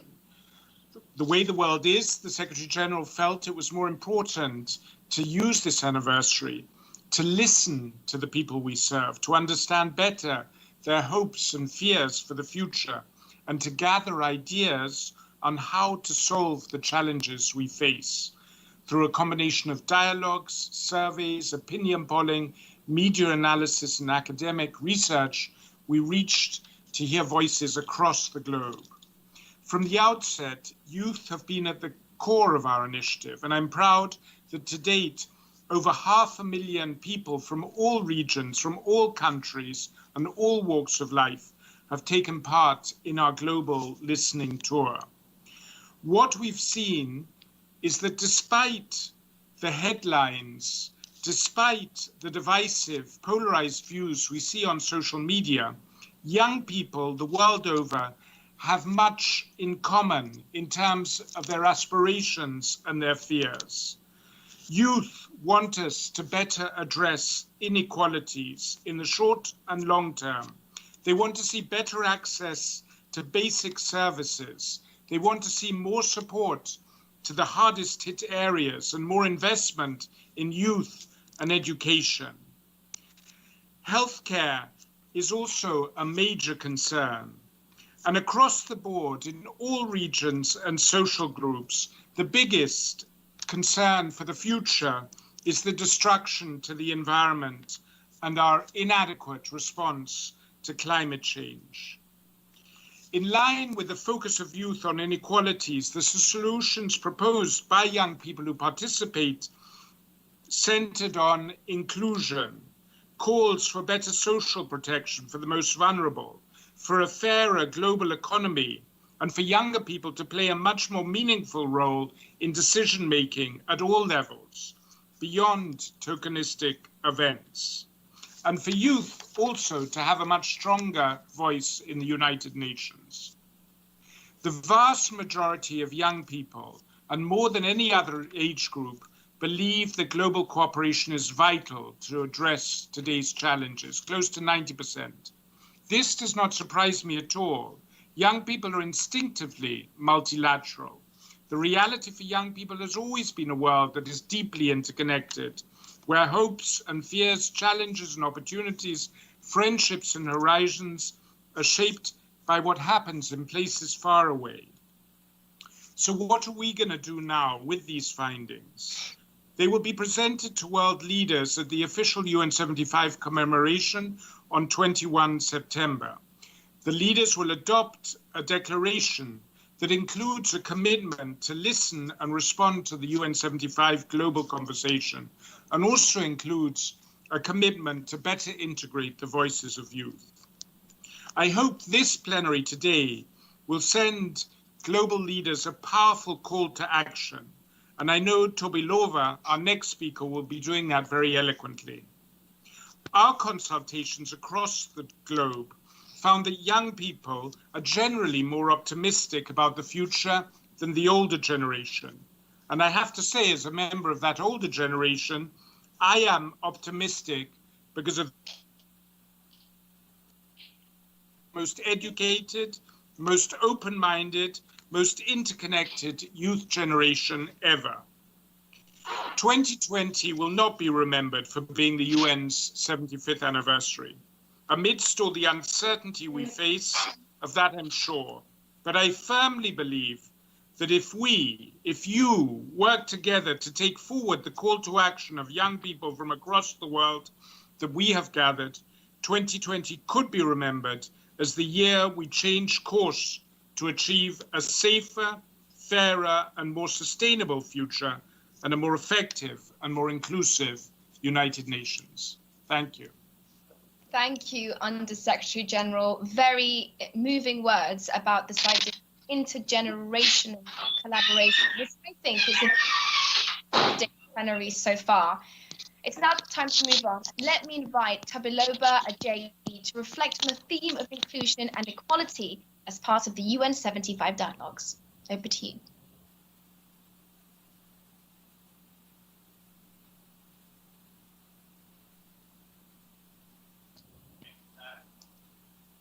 I'm just waiting to see. Yes, we lost her connection. Please move on. We'll come back to Toby. Thank you. I'm just being told that Tobiloba, her connection has dropped. As I said, this is live. I wasn't kidding about that. So if we can, I'd love to have her back. We've always got time and space for her, but I will just move on to the next section. As soon as we have her, we will connect with Tobiloba when we can. Now it's time to move on, and I'm genuinely thrilled and excited to introduce Maitzi Tseng, the winner of the UN75 essay competition that was launched by the Office of the Secretary General's Envoy on Youth, JATMA, as part of their campaign, #LeadTheNewNormal. This campaign is exactly about bringing youth voices to the UN75 Global Dialogue. Macy is completing a bachelor's degree at the London School of Economics and Political Sciences and is fascinated by international relations and affairs. Macy was the winning essay out of 800 essays, so congratulations to her and thank you to everyone who sent in their essays. She will now tell us in her own words, what does the future of the UN look like to young people within the context of this new normal that we're all living in, and how this unfolding post-COVID-19 reality might be interesting, and how we will have to plan to rebuild to recovery. Welcome, Maisie. Thank you. Greetings from the UK. As you heard, my name is Maisie Jeanne. I'm a university student from London and now the winner of the UN essay competition on the future we want, the UN we need. I started writing this essay with a very bleak mindset. I thought, with today's global health crisis, how could a positive future even be possible? But then I thought more about young people my age and how unafraid they are to make change happen, even when the world itself gives them little opportunity to do so.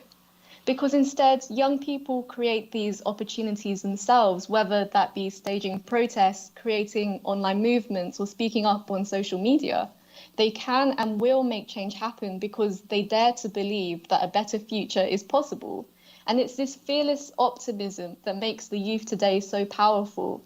And yet, even still, young people aren't given a voice to speak up about the issues that affect us all. So I decided to voice this myself through my writing to celebrate the power and determination of young people and what they can achieve while advocating for greater youth engagement in global discussions. And it's because of this that I get to speak to you today. But there are millions of you out there who are my age or perhaps even younger who embody the fearless optimism that I can only write about and take active steps to create real change in the world. And I believe you all deserve a chance to speak, perhaps even more than I do. So I hope the UN comes to understand the true value of our youth today and ensures that more young voices are heard in the future. Thank you. Maisie Tseng, sorry so much for getting the pronunciation of your name wrong. It's my first time doing this and I'm doing the best that I can, so I can apologize, but I just want to say I really love the optimism in your essay, and I think for so many of the people, especially from the country that I was born in Afghanistan, and the country that I live in the UK, in London, those themes are always relevant and important. So I'd like to thank Maisie. I think now we may have Tobiloba back online to reflect on the theme of inclusion and equality.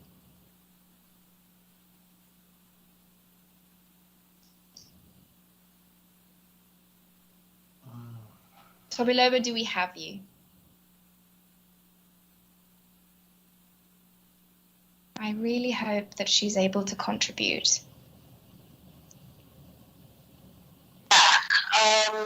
Yeah.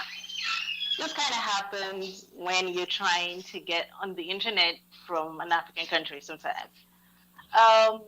So yeah, it was very interesting to listen to, the point about what youth want, because it was interesting to hear the things that I've been thinking about and talking about for years, echoed by youths all over the world. So for the first time, it actually felt like, okay, so I'm not alone in this. I'm not the only one who feels like we need to reduce inequality. And the only way that we can do this is by advocating for inclusion. I've spent over 10 years of my life basically advocating for the inclusion of people with disabilities in every aspect of life. Those who know me know that my favorite words are every sector of the economy can be made more inclusive and can be more productive if we think about people with disabilities as participating members of our communities instead of just people who need charity or who need social protection. And so I'm going to really focus on the things that we're looking at in the short term, which is reducing inequality. And to really do that, we need to begin to think about people with disabilities. We need to think about the youth voice of people with disabilities. I was thinking about it and I was wondering, did the data collected actually have any data about how many youth with disabilities even filled these forms or even participated in these dialogues? And if we don't have that data, how do we even know that we're really meeting the needs of youth? Because again, if we're going to be listening, which is fantastic. I mean, for me, the fact that the United Nations is even just listening to youth, like taking the time to do this, is powerful. But we need to make sure that we're hearing all the voices that matter. And the voices of youth with disabilities matter a lot in this conversation. Now, And I will speak to, this is to speak to youth with disabilities themselves. We need to begin to speak up more, because the truth is, if we're not getting our voices out there, then we cannot complain that people are not doing anything to meet our needs. So it's important that as member states, agree to listen on 21st of September, we have to get our voice out there. And youth have to now go into their member countries, because again, the UN is so big. It's really run by the countries. There's really nothing the UN can really do from New York or London to fix the problems in Nigeria. So for those of us that are youth with disabilities in Nigeria, we need to start talking, and we need to start understanding what the needs are and getting our leaders accountable for meeting these needs. But if we don't even outline them, if they don't know what they are, then they will really not do anything. So they will sign up to these things, but then nothing will get done. I'll give you a quick example. So Nigeria recently signed the Disability Act that protects the rights of people with disabilities in the country. One of the things it says is that public buildings need to be accessible to people with disabilities. So, state parties, people went around and built ramps, but then the ramps were too steep. So on paper, the government would say, oh, but we put the ramps there, so we made the buildings accessible. But then the average person with a disability would tell you, I can't use that ramp. It's actually a death trap to me. So again, possibly engage you for a moment, because the example you're giving is specific, but the message is universal. This idea of visibility, whether it's the LGBTQ plus community, whether it's the disabled community or the non-neurotypical community, this idea of representation is just in the very DNA of what the United Nations stands for. So with the time that we have, I'd like to engage you with a little bit of what the Under-Secretary General Fabrizio Hochschild mentioned. I don't think you're on the line, but he spoke about intergenerationality, this idea that young people alone are not going to be able to solve the problem, but that older people will need to listen and engage. Talk to me a little bit about that. How important is that to you? I think that that's very important, because I believe that the youth have a lot to learn from the elders. And especially in the part of the world that I'm from, you're kind of mandated to learn from the elders. But the elders need to learn to listen. So that's kind of where I feel like there's a disconnect. The elders are constantly talking at us. It's talking at the youth. It's basically saying, you need to do this and you need to be this. But they need to now learn to listen, so that we can then take all of their wisdom, but then also all of our, ingenuity and all of the things that we're used to, and then bring it together and make something that works for everybody. Because it's not really about what you think works, but about what the person you're trying to serve says works. Tobiloba Ajayi, thank you so much. I'd like to just return to the Under-Secretary General Fabrizio Hochschild to ask for your remarks. You've listened to an impassioned but also practical statement made by a disability rights activist. How important is her voice, and how can we make sure that in the next 75 years at the UN, the voices of the disabled community are heard and embedded into any progress that is made?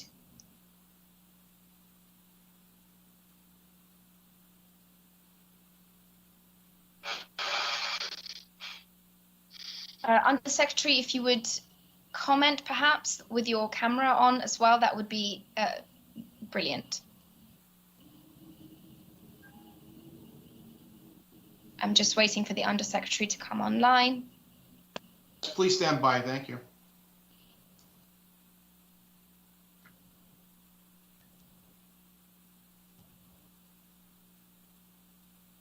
For those of you who are watching, we're trying to contact the USG. Thank you so much. This is the UN75 Youth Plenary. We are, for the first time in the history of the United Nations, broadcasting digitally from people from all over the world. We have contributors from Nigeria, from the United States, from Europe, and everywhere else. As ever, your contribution, your comments, and your questions are vital. On the right-hand side of your screen right now, you should see a small box where you can write your thoughts and questions. We will be getting to all of your questions at the end of this show, so make sure that you contribute. As ever, the most important thing is to write your name, where you are, and who your question is addressed to, or what point you are picking up on. I can't wait to get to those until by the time we get to the end of the show. But until then, I'm just going to leave a moment to see if we could have a final comment from the Under-Secretary General Fabrizio Hochschild. If not, we will move on. No, thank you. I found the words extremely inspiring, and I'd like to thank those who commentated, and I also listened to the discussion before. When the UN came into being, it was 4 elderly men sitting in a room in Washington, in fact, in January 1942. I think the world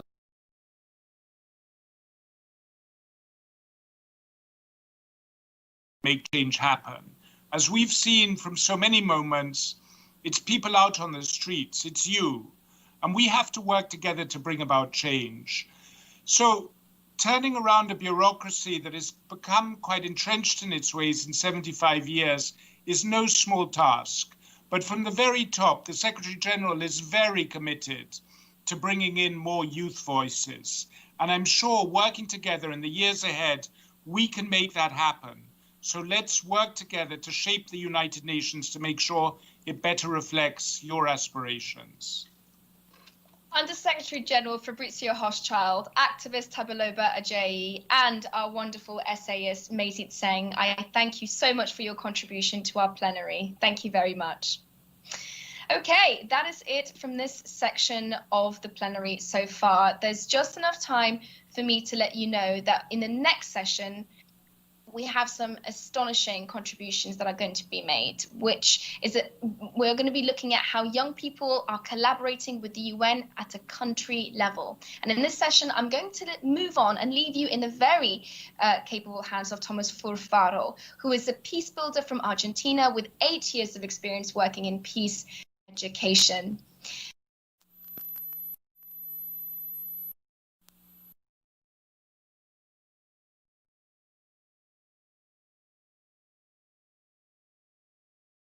About 25 minutes. Thomas, the floor is yours. Thank you, Nelfar. Hello, everyone, and welcome to the UN75 Youth Plenary. My name is Tomas, and I'm really excited to moderate this session titled Young People Work and Collaborate with the UN at the National Level. So to start this session, we would like to hear first from you. We wanted to know which of these challenges you think are the most relevant to your situation. And we are aware that with COVID-19, there are more challenges than ever, so this is not a comprehensive list, just a few options from which you can choose. You will see a poll with multiple choices, so please feel free to vote for your selection. Now, we'll give you just a few seconds to vote.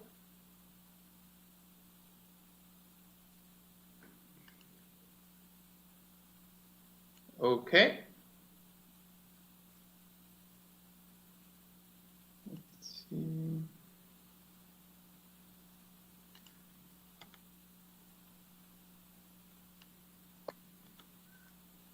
Okay, great. Thank you so much for voting. It is really interesting to see the results, and I think that this session will be particularly useful for you because we will explore how to address some of these challenges with our panelists. So without any further ado, let me present to you to our speakers. Our first speaker is Rawan Khalfa from Libya. She's a member of Together We Build the organization and part of the International Organization for Migration Libya, DTM. She's a Generation Change Fellow with the U.S. Institute of Peace and has collaborated with the UN to promote her work in peace building and encouraging youth and women to take leadership position and advocate for peace. Our second presenter is Louise Mabulo from the Philippines. She's the founder of the Cacao Project's Forbes 30 Under 30 honoree and the 2019 UN Young Champion of the Earth. Louise has collaborated with the UN Environment Program to fight food insecurity and climate crisis for sustainable development and green economy. And last but not least, reflections will be given by Mr. Allan from Benin. He has 25 years of experience in international cooperation and development. He has managed strategic and operational engagements in diverse political and economic contexts, such as China, Zimbabwe, Tanzania, and Rwanda. He's currently the Deputy Special Representative of the Secretary General, Resident Coordinator, Humanitarian Coordinator in South Sudan, and leads the humanitarian and development efforts of the UN in the country. He coordinates the work of humanitarian actors to deliver assistance to 5 million people annually. So now we'll start with our first presenter. She is Rawan Khalfa. Unfortunately, due to connectivity issues, she is not able to join us live, but she has sent us an audio with her presentation. So Rawan, the floor will be yours. Hello everyone, my name is Rawan Khalfa and thank you for providing me the opportunity to share my experience during the UN75 Youth Plenary. After the 2011 revolution in Libya, a new definition of freedom was established. However, not so long after, this freedom was suppressed by the continuous state of conflict and chaos. Following closely the peace negotiations and the transitional period Libya was and still undergoing, it was agonizing to witness the clear absence of women, despite the international community's gender-sensitive claims and mandates. Therefore, as a step towards ensuring the full and meaningful participation of women at all levels and in all stages of decision-making, together we built an organization in partnership with UN Women and WILF, started a project called You're Missing the Full Picture. The name of the project and the displayed poster in front of you came from looking at previous peace talks that were organized by members of the international community, neglecting partially or completely women and their voices. And during that time, a high-level conference on Libya was confirmed to be taking place late 2018 in Palermo, Italy, also organized by the international community. So we saw this as an opportunity to push for change. The project started by conducting an on-ground analysis to measure the systemic exclusion of Libyan women from the 3 main regions of Libya. Another component was the designing of a nationwide awareness campaign, targeting directly the member states and UN agencies working in Libya, including the UNSMEL, since they became the lead mediators of the peace process in Libya after 2014. The campaign included visuals showcasing the absence of Libyan women from previous meetings, so we redesigned them in the form of pop internet memes, and later on reposted them in what seems like an intensive posting and tagging all the concerned parties at that time for days on all social media platforms, which worked perfectly as a lobbying mechanism and allowed our voices to be noticeable. In parallel to the campaign, we have conducted several bilateral meetings, both in Tunis with the member states due to the relocation of the international community, as mentioned before, and in Libya with the national government, urging and emphasizing the importance of women's presence in the formal decision-making process, especially in the upcoming conference. And as a successful end result of this project, we were able to push for the inclusion of 3 Libyan women representatives in the Palermo conference. This project was with the help of many international actors working on Libya, including the UN Women, WILF, Mediterranean Women Mediators Network, and Nordic Women Mediators Network. As for recommendations concerning a post-COVID-19 pandemic world, we need to bridge the intergenerational divide in global, national, and local movement, working for peace and security. The way to do that is through adopting an intergenerational and co-leadership approach to peace and security. At the Together We Build It organization, we decided to officially adopt an intergenerational co-leadership approach in our work for peace and security already 2 years ago, while also we meant that we reformed our internal structure to be intergenerational. This means that we have a diverse spectrum of ages participating at all levels of our decision-making process, from broad to senior management to project implementation. Another important thing to keep in mind, and with the increased use of virtual spaces as an alternative mechanism to continue working on advancing peace worldwide, I urge all UN agencies and international actors to take in consideration young peace builders who live in vulnerable communities with limited access to internet and virtual spaces, such as myself. It is important to construct inclusive mechanisms and channels of communications that are valid and context-friendly to all young women and men in vulnerable communities.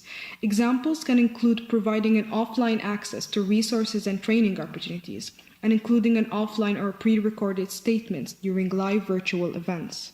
Thank you everyone for your precious time, and I will be happy to answer any questions afterwards. A virtual thank you to you, Rawan. It's unfortunate that you couldn't join live, but it's great that your voice was shared in this forum.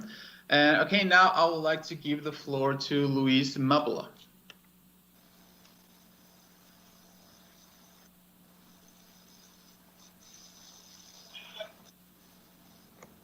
Louise, can you hear us? And mabuhay from the Philippines. I'm Louise Mabulo, the founder of the Cacao Project, and I was awarded as one of UN Environment's Young Champions of the Earth last year for our work. And I just want to thank you for this honor of sharing our work with all of you here at the UN Youth Plenary. So farmers in the Philippines are the most vulnerable groups of people to crises and extreme weather conditions brought upon by the climate crisis. In fact, the Philippines is the most susceptible country to hazards brought about by climate change, according to the Global Peace Index of 2019. Every year, our small islands in the Pacific are ravaged by extreme weather conditions, and people lose their livelihoods and homes. And this is only exacerbated by the climate crisis, with warming ocean temperatures leading to intensified typhoons.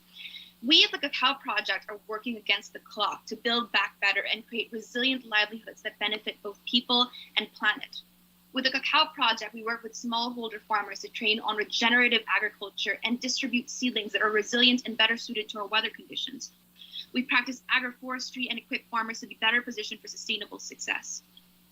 The United Nations Environment Program, through the Young Champions, has helped us promote our mission to break down cultural stigmas surrounding agriculture and take a closer look at how we can harness the power of our forests to rethink our food systems.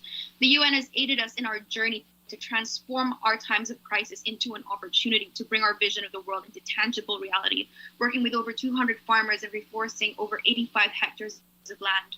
And our story is especially relevant today in a time of pandemic and global crisis. And so I reached out to all of you young people watching, to reset these systems that we know and take advantage of this time to implement the small steps that we can to bring us the world that we are fighting for and the world that we envision to build. For one, mobilize your communities to lobby for the integration of climate in your curriculums and policies.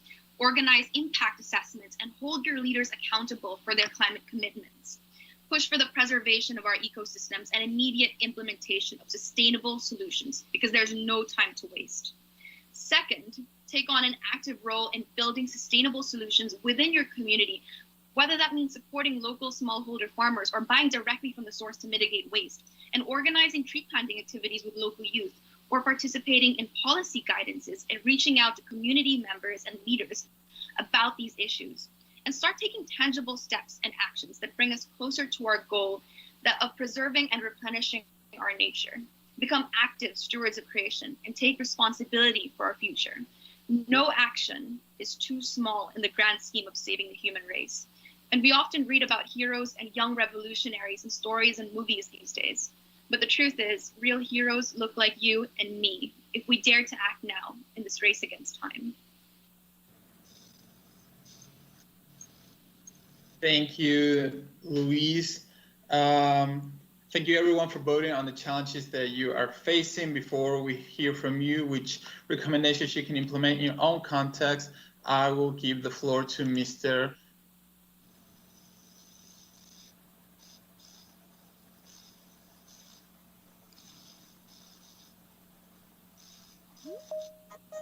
Yeah, we lost Thomas. Okay, he's back. Hello. Hello, everyone. Sorry, it was a little disconnection. Okay, so thank you, everyone. Now I'll give the floor to Mr. Allan.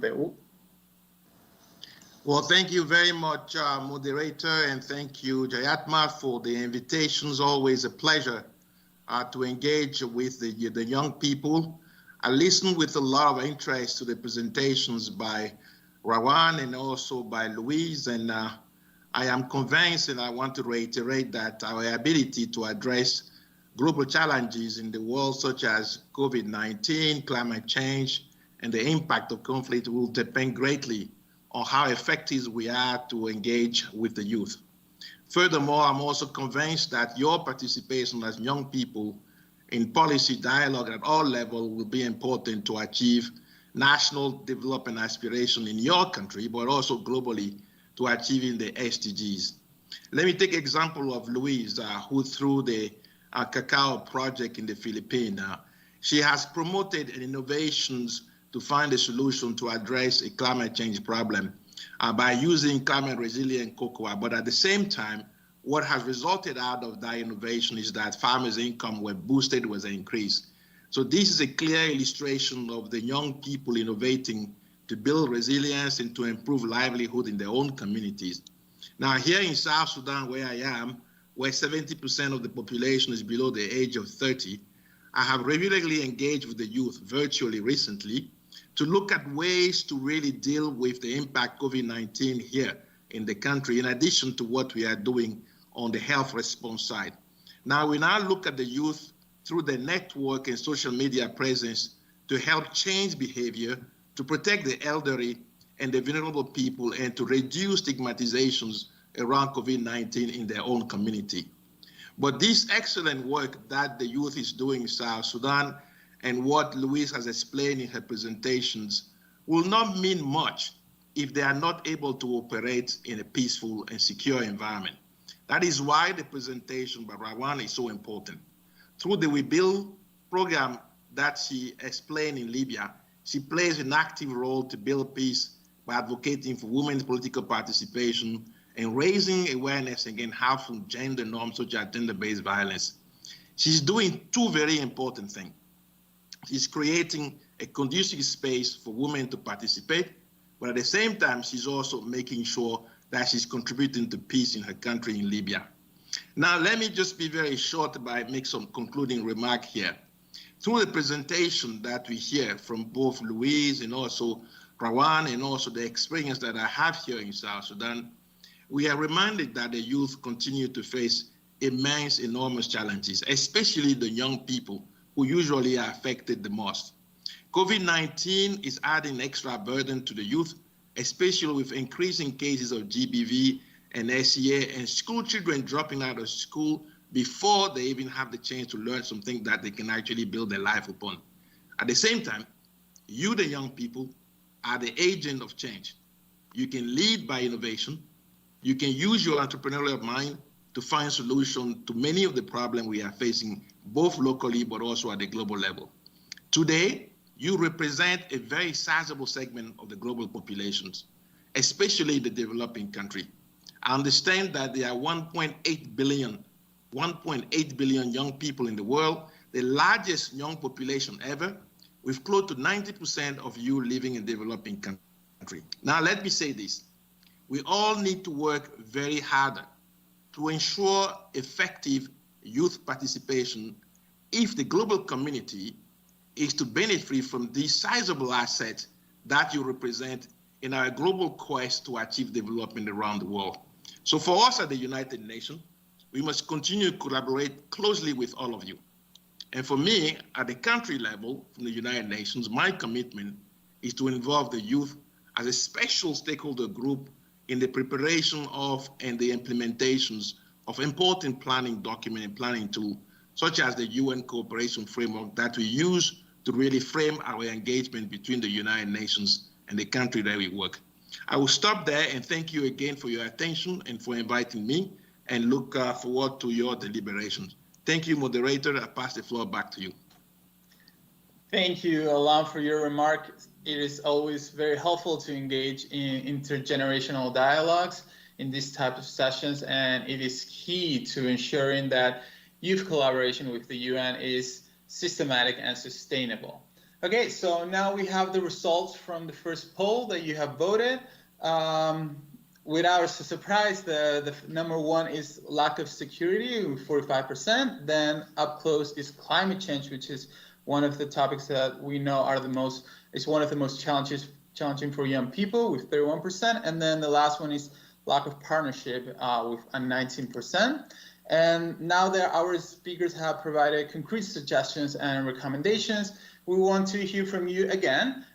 We will start another poll and ask you which recommendations do you think could be implemented in your own context in order to address the challenges that your communities are facing.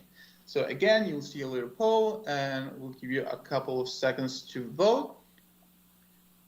And that will be, and with that, we're going to start wrapping up the session. We're coming to the end of this amazing session. And before ending, I would like to thank our presenters, Rawan and Louise, as well as Allan, for their insightful remarks. And we'll also like to inform you that we will be developing a one-page outcome document with the key takeaways from the session so that all of you can refer to it in the future when you want to implement these recommendations in your own context of collaborating with the UN. I hope that you were inspired, moved, and intrigued by the creative solutions discussed in this session and on how to advocate for peace, human rights, and dignity together with the UN without undermining one of the greatest historical challenges that we are facing today. We must remember and learn from stories that show courage, determination, and resilience. And it's been a pleasure to moderate this session. I wish everyone have a good day and hope to see you again soon. And now I'll give the floor again to Rawan.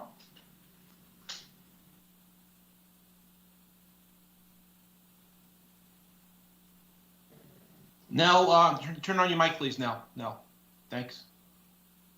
Nell? Nell, please. Here we are. Can you hear me now? We hear you, thank you. Brilliant. I hope the world can hear me because I'm back. Thank you, Thomas. That was a very interesting and insightful session. I'm glad to be back with you guys. I hope you've enjoyed that discussion and panel. Before we move on, I just want to give you a quick reminder to share your experiences with us on social media. Remember, your comments, your thoughts, your perspectives on all the contribution and the speakers that we've had are vital to this next section coming up. So use the hashtags and the handles that you see to engage with us. The most important thing is to make sure that you have your say. Very important people are listening. This is the moment. I would like now to introduce you to Pramusha Tapalia. She's a young climate change justice activist and a sustainable food systems advocate from Nepal. She's here to reflect on a paper called Voices from the ECOSOC Youth Forum to High Level Political Forum 2020. She and many others have contributed to it throughout numerous UN75 dialogues all over the world. Having been so actively involved in the UN75 process herself, she's a bit of an expert, and I'm really looking forward to learning from her. Currently, Pramusha is working with YOUNGO, which is the official children and youth constituency to the United Nations Framework Convention on Climate Change. She's also active in the major group for children and youth and a youth ambassador of Real Food Systems. Pramusha, there's a lot that you're doing for us and the world. So over to you. Thank you, Nelufer. Thank you very much. Warm greetings, everyone. I am Pramusha Tapalia from Nepal, a mountainous and landlocked country which is highly impacted by the impacts of climate change despite the negligible historical contribution in terms of emissions. Today, I'm speaking here on behalf of the United Nations Major Group for Children and Youth, the formal youth engagement mechanism for various sustainable development processes. 3, 2, 4, 1. Sorry, Nelufer? Nell, you're muted. No. Okay. Today, here I'm speaking on behalf of the United Nations Major Group for Children and Youth, which is the formal youth engagement mechanism for various sustainable development processes in the UN system. What we are witnessing in 2020 is not business as usual. As we build back better from the COVID-19 pandemic, we cannot return to the world normal. As we commemorate UN75 and enter the decade of action, we need to stop, rethink our systems, realign our values, and enact structural reforms. Today, I'm sharing key messages from the paper Voices from the ECOSOC Youth Forum to HLPF 2020, which provides recommendations on the priority issues of UN75. It is based on numerous youth-led sessions and consultations conducted over the past year. We have some key recommendations out of it. First, the pandemic has shown us that we are only as strong as our weakest health system. National responses to the pandemic must embrace universal health coverage, including provisions for chronic diseases, upholding sexual and reproductive health and rights, and taking steps to preserve mental health and well-being. Second, member states and the international community need to urgently step up their contributions to the Green Climate Fund, enhance NDCs so as to limit warming below 1.5 degrees. An inclusive process should be undertaken towards Stockholm Plus 50 to address gaps in environmental governance and utilize opportunities presented by the UN Decade on Ecosystem Restoration and the upcoming UN Food System Summit 2021. Third, digital divides need to be closed by addressing structural and non-structural issues preventing access to the internet, as well as transforming education systems and ensuring safe digital spaces. New forms of technology governance are needed to address concerns over privacy, surveillance, cybersecurity, transparency, as well as data collection and usage. Fourth, the 75th anniversary provides an opportune moment to implement much needed changes to the peace and security apparatus within the UN, building on several Security Council resolutions focused on the role of youth. A necessary precondition for any such endeavor involves the engagement and protection of young peace builders. Fifth, we need to intentionally prioritize women, young girls, non-binary individuals in healthcare, educational, and economic interventions, as well as protect against discrimination based on sexual orientation and gender identity. Sixth, we need degrowth on a global scale in order to live within our planetary boundaries. We need to address inequality within and between countries by looking at internal and external equitable wealth redistribution mechanisms. Finally, ensuring young people on the move are socially and economically integrated and that their human rights are respected is a prerequisite both for ensuring that they are not left behind and for them to contribute to the well-being and growth of their host and home communities. Looking forward, the UN75 and broader reforms ongoing at the UN need to send a clear message of urgency, action, interconnectedness of the global problems and solutions, and a message of hope. While implementing these recommendations, the UN should play a key role in monitoring the action and maintaining accountability. To conclude, the UN75 is a critical moment to reflect on our past actions, to lead the new normal, to put an end to tokenistic engagement of young people and strengthen youth constituencies and self-organized youth movements, to develop strong, realistic, and measurable outcomes that could be achieved within the next 10 years and make this decade a true and historical decade of action in harmony with people and the planet. Dear participants, the system today is not perfect. We are at an unprecedented time in human history. As I speak, thousands of children and youth are losing their life to COVID and being subject to violence and conflict. Today, no person and no place is untouched. The greatest barrier to progress is not a lack of solutions. It is our love of models that have proven their insufficiency in the face of current realities. There is no better time to put in place new systems that are fit for purpose and aligned with our core values. If not now, never. Thank you.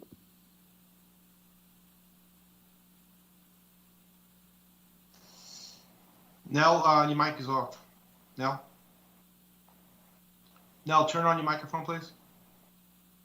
My apologies, Pramisha, for speaking with you as you were trying to do that. I very much look forward to this, our next section, and getting your thoughts and contributions in without interrupting you, hopefully. My apologies. So now it's time for one of the most important parts of any youth plenary. It's time to get your thoughts and perspectives involved. I hope you're still with me. I hope you've been watching and staying engaged throughout, because it's time to reach to you and reach out in terms of what you guys have to say. Throughout our program, we've added your comments and your questions in the chat box, and you've been really good with putting those in. And we're going to answer as many of the questions that you have in this, our final session. I have our brilliant speakers with me so far. You should be able to see all 8 of them on screen right now. They've all been hanging in with lots to contribute. So I want to just get started. So I have a question here from one of our viewers, and I wonder, Jatma, if the Youth Envoy was very keen to talk about this as well. I wonder if we can talk to this. The question is, what is your opinion on the large gap in equality for women and LGBT plus members? Has the pandemic made their situation even worse? I wonder who wants to perhaps address that question first. Jatma, thank you, Niloufar. Yes, thank you. I think the simple answer to that question is yes, because the inequalities surrounding young women and girls, young LGBTIQ people were anyway so big and so wide before the pandemic. I think the pandemic to a certain extent exposed those inequalities and gaps, but also exacerbated some of those inequalities and gaps as well, particularly for young women and girls. And I think Allan mentioned in his intervention earlier, the increasing number of gender-based violence, sexual exploitation and abuse that we have seen around the world has been truly concerning. But we have also seen how school closures and interrupted access to education can put young women and girls again behind boys and young men when it comes to equal access to education. For young LGBTIQ people, I think the pandemic has had a very stark impact on their mental health. If you are interested, please check out, we had a special Coping with COVID session, particularly focusing on the mental health issues of young LGBTIQ people during the pandemic, especially looking at conversion therapy that was happening at homes, looking at how they were sometimes forced to lock down with their family members or friends or partners who didn't really accept them for who they were, and lack of access to SRHR services, health services during the pandemic really exacerbated some of the big issues that the communities were facing even before the pandemic. So thank you very much for bringing that aspect of the conversation to light, and you can count on us to keep young women and girls and young LGBTIQ people at the front and center of the UN's interventions on youth going forward. Jatma, thank you so much. I want to bring in here Maria Corina. You have some thoughts on this side as well about the pandemic's effect on women and the LGBTQI plus community. Thank you very much. I wanted to say that I totally agree with the UN Youth Envoy. I think this pandemic has quickened the inequality that was already existent within women. For example, if we consider how women and girls have been losing their jobs in terms of pandemic, the average is that more women have been losing their jobs within the pandemic. Then we need to talk about the wage gap that it's been struggling through whole years within women issues and girls issues. And for example, in terms of migration, which is part of what I'm passionate as a woman and a migrant, it has been quickened the trafficked women, the feminicides that have been increasing within home. We're talking about being at home. We need to be reminded that home is not a safe space for some girls and for some women. So it's important that within the states that have different they have been doing in terms to prevent the COVID-19 to expand, we need to be reminded that there is not a safe space at home for some women and girls. And within migrant issues, it's important to understand that when we close borders, we are also impacting the way in which migrants will cross borders. So we will put in a very disproportionate impact the way they can be trafficked or killed. Thank you very much. Thank you, Maria, as well. I want to move on, and I'd like to keep these answers as succinct as possible because we've had so many wonderful questions, and I can't possibly go through them all, but I will try in honor of all the people from around the world contributing. This question is specifically aimed at Adil and Obikeng. How can we bridge the digital divide between countries so that youth can come with alternative, innovative solutions? And that's from Ballisti from Ethiopia. Adil, do you want to speak first, and then Obikeng, we're coming to you. As succinctly as you can, please.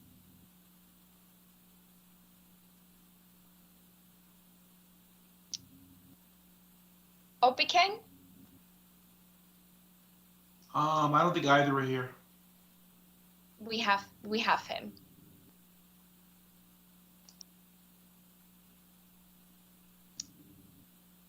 Obikeng, can you tell us what you think about bridging the digital divide between countries in order to ensure that young people can come up with alternative, innovative solutions? What are your thoughts?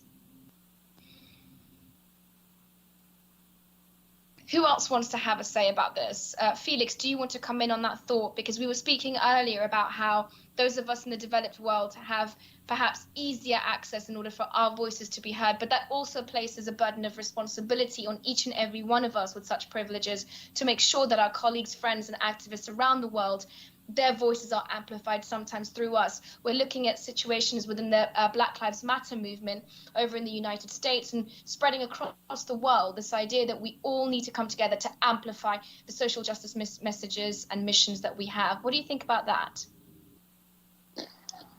Yeah, as we already stated before, this issue of not having a secure internet connection is really causing a lot of trouble in a lot of parts of the world, because it makes it so much more difficult to have your voice heard. I think in this case, what people that do have this access to internet, what they can do here is to use that platform to make sure that other people's voices are heard that do not have this ability, or where this digital gap is existing. Thank you so much. Let me move on to Adil, if I might. Adil, what do you think about this idea of the digital divide that separates those living in developing world nations and those living in developed nations? I think that's one of the most pressing issues, especially when we address employment gaps within the youth demographic. There's a question of access, but there's also a big question of literacy, and making sure that we don't only focus on access to internet and so on, but also teaching those that don't have access on how to use the digital tools and how to stay safe and keep those around them safe, and leverage that for their own employment needs to meet the job market that's waiting for them. Moving on now, I'd like to engage Tobilola. How can we ensure that accessibility is a key principle of designing policies and products and not an afterthought? That is coming from one of our global audience members. Tobilola, you made the point that the UN is responsible for so much, but so are nation states. How do we navigate those two difficult realms when it comes to accessibility?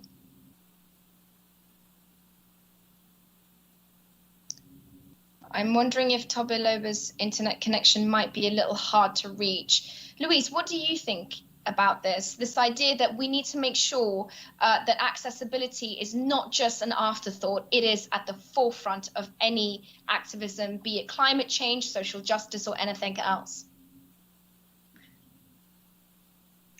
Well, I think from my end, it's absolutely important to get more people from developing countries on board, especially on conversations where they're the most vulnerable, especially in climate action issues, especially in policy guidances, where we need more representation to hear their experiences, especially farmers and people whose livelihoods are at stake of this. And I'm sure a lot of people would agree that regardless of your industry, your gender, or anything, you are important in this journey to create a better world, and they need to understand that their voices are heard in that.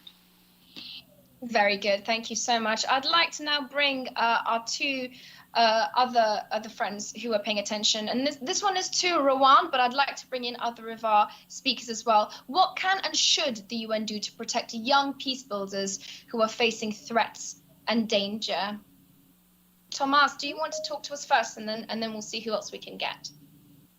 Sure. So this is a very interesting topic for us. I'm representing the Americas, and in Colombia and Brazil, that is a very candid topic.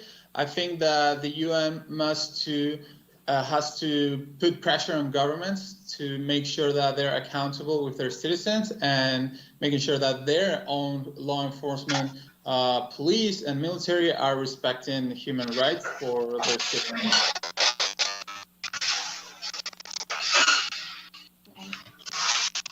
I lost everyone. everything. I lost everyone. What's happening? Just making sure that my connection is still on. Yes, you're fine. You're It's fine. a surprise to me. Can everyone see me? Let's have a wave if you can see me. Oh, there we are. Now we're the Brady Bunch. Very good. Pramisha, I want to come to you. This idea of danger being really, as an Afghan myself, with many family members in Afghanistan, I worry for their safety every day, not just because of the danger zone that they live in, but because they want a better future and they deserve one just as much as I do. So what are your thoughts on that? You outlined eloquently your 7-point plan, but let's just take it to a situation where life itself is under threat. Yeah, Nefar, although we talk about various stops here in the UN and in negotiations process, the reality is that the ground level people are suffering, right? Although we are negotiating here, the ground level people are suffering. And also in the opening session, Jayatma told that the UN is in the ground to serve the people and to serve the community. But it also means that the member states should be made accountable by the United Nations, and member states should protect its people before anything political, and so that UN could also monitor the member states. And so this is the win-win situation and the collaboration of the member states and the United Nations.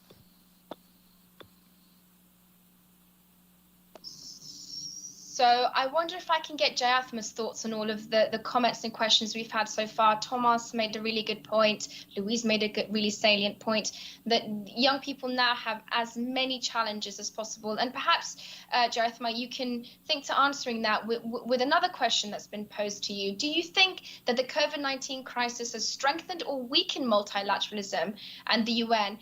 The Secretary General made a call for a ceasefire around the world.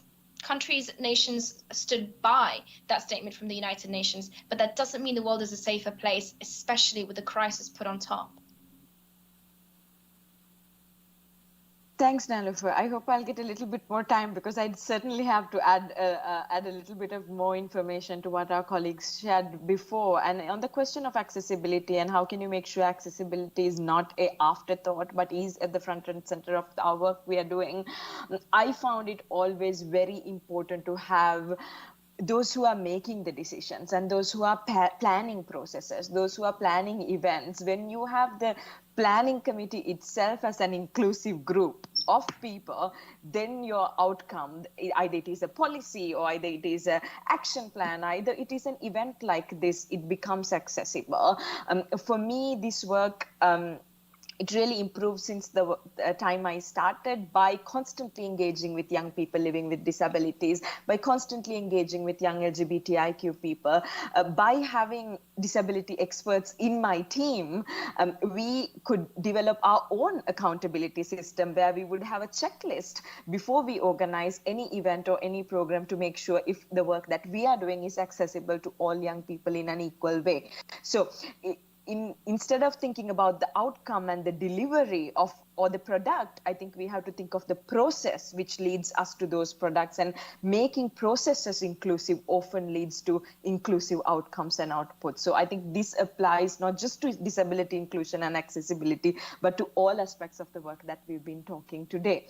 On the second question on if multilateralism has strengthened or not, I think I agree with the Secretary General on this point. We have seen how this pandemic really revealed that we are only as strong as our weakest link, right? None of us is safe, none of us is protected unless we all are. So if one country thinks that they can beat this alone, or if one country thinks that they can develop a solution to this and protect themselves only and kind of move forward with a very sort of a nationalist, protectionist way of thinking, it's going to be very difficult for them to keep up with the rest of the world. And as we live in a very globalized world, very interconnected world, as we cannot survive without each other, literally, I think that the pandemic really has broken those myths and misconceptions that as nation states you can really survive and thrive alone, and has really pushed people to work together. And as the Secretary General said, even though it was difficult, say at the first for the Security Council to adopt a resolution on COVID, later we saw how countries came together and that actually happened. Yes, it took time, but I think that also came with the conviction and realization that we really cannot come out of this crisis without each other. You really cannot come out of this crisis without each other. Honestly, taking part in this youth plenary, I was expecting it to be quite rigid and coarse and people just to say what they had to say, but that's not what it's turned out. We have been having a very thoughtful, moving discussion about what the role of the future generations has in the United Nations as it hurtles towards the future itself. Tobiloba, I think we have you back online now, and I want to put that question to you one more time and get your perspective. How can we ensure that accessibility is a key principle of designing policies and products and not an afterthought? The question is, how can we do it? Not should we? Okay, thank you so much for that question. Can you hear me? Yes, I'm not sure you can hear me. Okay, right. So thank you so much for that question. So again, it goes back to something that Jay said about just thinking about things from ground up. So it's not really about thinking about it after you've done it, but to say before we even plan, for instance, the UN Youth Plenary, what are the things that we need to put in place to make sure that this plenary is accessible to people with disabilities? Do we need to have sign language interpreters? Do we need to, if we're going to be, making any flyers or any electronic information, are we making sure that's available in accessible format for people who are visually impaired? And that's how to plan. It's how to plan events. It's how to develop products, how to develop inventions that serve everybody while meeting the needs of people with disabilities.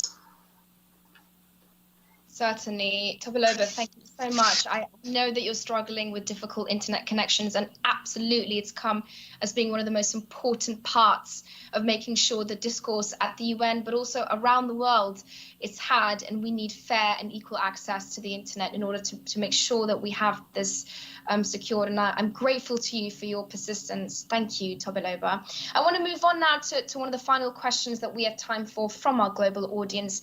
And this is a question to Maria, Corina, and Jathma again, but Paloma, please feel free at the end of this to get your points across.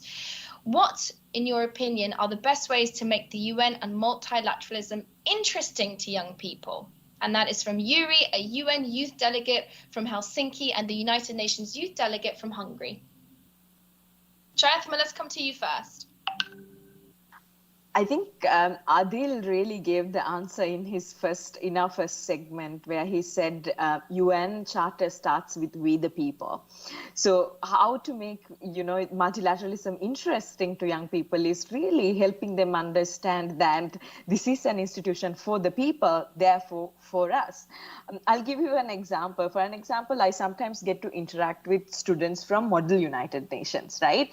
And these kids who are like really joyful, very active kids who are usually in school, who would be playing around, the moment they come to Model United Nations, like they wear a suit, they speak in a different way, they behave in a different way. And I think that's an idea that's gone into our head, where these institutions like the UN or multilateral institutions are for like elite men in suits, who operate in the back doors and the corridors of organizations, and it's not. And it's up to us to really democratize these spaces and break down doors and barriers and really claim our space and be part of these conversations, understanding that it's the governments that we elect, it's the ministers that we elect, it's our representatives who come to the UN and represent us here at the United Nations. So really breaking those myths and barriers about the multilateralism and big institutions like the UN and making these institutions more accessible to young people is, I think, the best way you can develop ownership. And that's what we're trying to do through the Youth Plenary. That's what we're trying to do through the youth strategy at the country level. And I also really want to put that back to you. And as those who are joining the Youth Plenary, those who are interested in multilateralism, making the UN a better place, a more effective, a more responsive place. I also count on your leadership as young leaders to activate your peers and mobilize your peers and hold your governments and your leaders accountable for representing you, the people, at the United Nations. Very encouraging words, Dathma. A lot of nodding going on with all of our speakers who agree with you fervently. I want to move on to Paloma and then Maria Corina as well. Paloma, please let's hear what you have to say. Hello, everyone. Yes, I just want to add a little bit to what Jayatma said, because that's it. That's the way. For us to feel we are in a place that we find interesting and that we engage, we have to effectively participate. So we have to have spaces to be together, to do things collectively, and to raise our voice together. This engages so much. But of course, I can't help to say that to guarantee that, we need to guarantee that also people who don't speak English, I know it's the international language, are able to participate. I feel so sad my country does not engage so much because of language barriers. So this is something we should and always should have in mind, to guarantee that other people can also participate together. A lot of nodding again. I'm taking that as finger snaps if we were all in the same room together. I would like to move on to Maria Corina as well before we wrap up this session. Maria? Thank you very much, Nilüfer. Well, the two of the previous speakers just wrap it up very importantly. One of the things is that it's a privilege being here, having access to internet and speaking English. For me, it's not my native language, and it's very important that we open these spaces to other persons, young people that do not have access. For example, think about indigenous people that do not have access to speak English. Why shouldn't we incorporate them and have them access? That's accessibility that raised Paloma is very important. The other important issue that was raised is about taking power, that was mentioned by the Secretary General in the opening ceremony. How do we take the power? However, I think it's important when we think about taking power is that how do we gain the trust? I think the UN needs to regain the trust of youth people and people in general and listen to them and engage with them, because if they want youth to be there and to take power, they need to give them meaningful engagement ways so they will gain the trust and participate actively.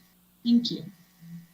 Maria Corina, my many panelists, the UN Envoy for Youth, to all of you, my greatest thanks. To the audience who has been sharing your questions, I did my best to include as many as possible. We could go on for many, many hours, but none of our bandwidth will allow it to do so. So at this moment, I would like to extend my gratitude to you all and thank you for taking part in our speaker question section. Okay. I'm very excited now to introduce the final creative piece of our event today, Alien Child, an electro-pop duo born from Bali, consisting of Aya, the first female award-winning music producer in Bali and instrumentalist, and Lala, the front woman songwriter and lyricist and director-screenwriter. With a mission to use music as a form of peacemaking, the two sisters write songs about strong and serious topics happening in the world right now. Alien Child self-produce all elements of their art, from songwriting to music arranging, mixing, and many other processes. Lean back and enjoy. Hello everyone, we're Alien Child from Bali, Indonesia, here with Create 2030. Here's our original song, Happy Place.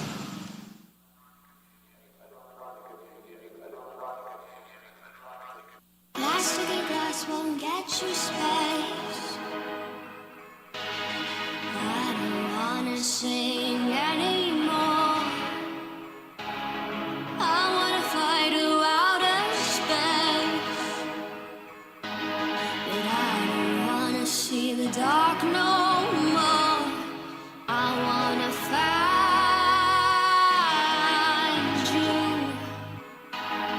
tell you how my day went.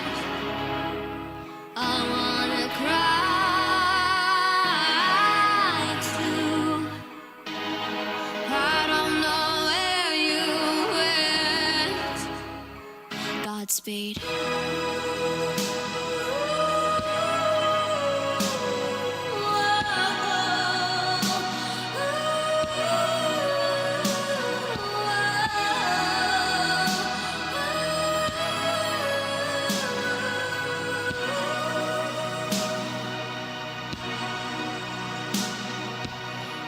So lovely, can't you see? Wanna feel your skin close to mine. There's nowhere else I'd rather be. Come on, darling, we can always dream. I wanna find you and tell you how my day went. I wanna cry too. I don't know where you went.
Nell, unmute your microphone, please. Nell.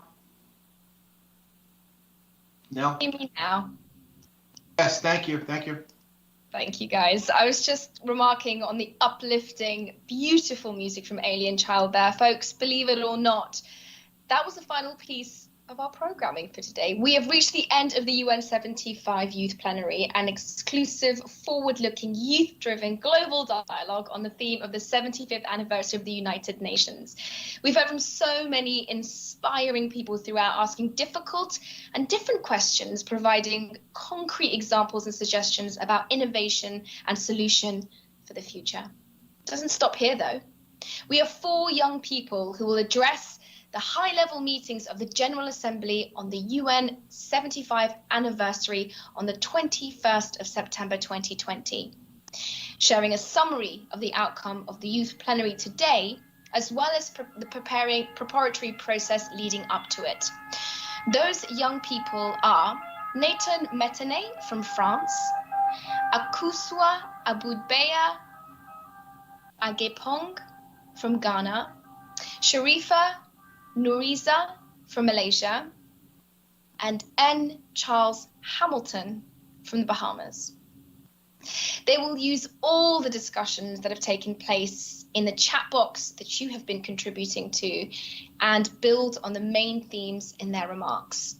Let me just take a moment to thank our wonderful organisers, the Office of the President of the General Assembly, the Office of the Secretary General's Envoy on Youth, the Major Group for Children and Youth, the International Coordination Meeting of Youth Organisations, everyone, my team at Doha Debates, Create 2030 and the UN 75 team, plus all the technical colleagues at the UN who helped us connect and whose lives I made very difficult by not unmuting myself. And we have brought to you the first ever digital UN 75 Youth Plenary. My name is Nelifa Hidayat, and it has been my greatest pleasure being your moderator today. Thank you for tuning in.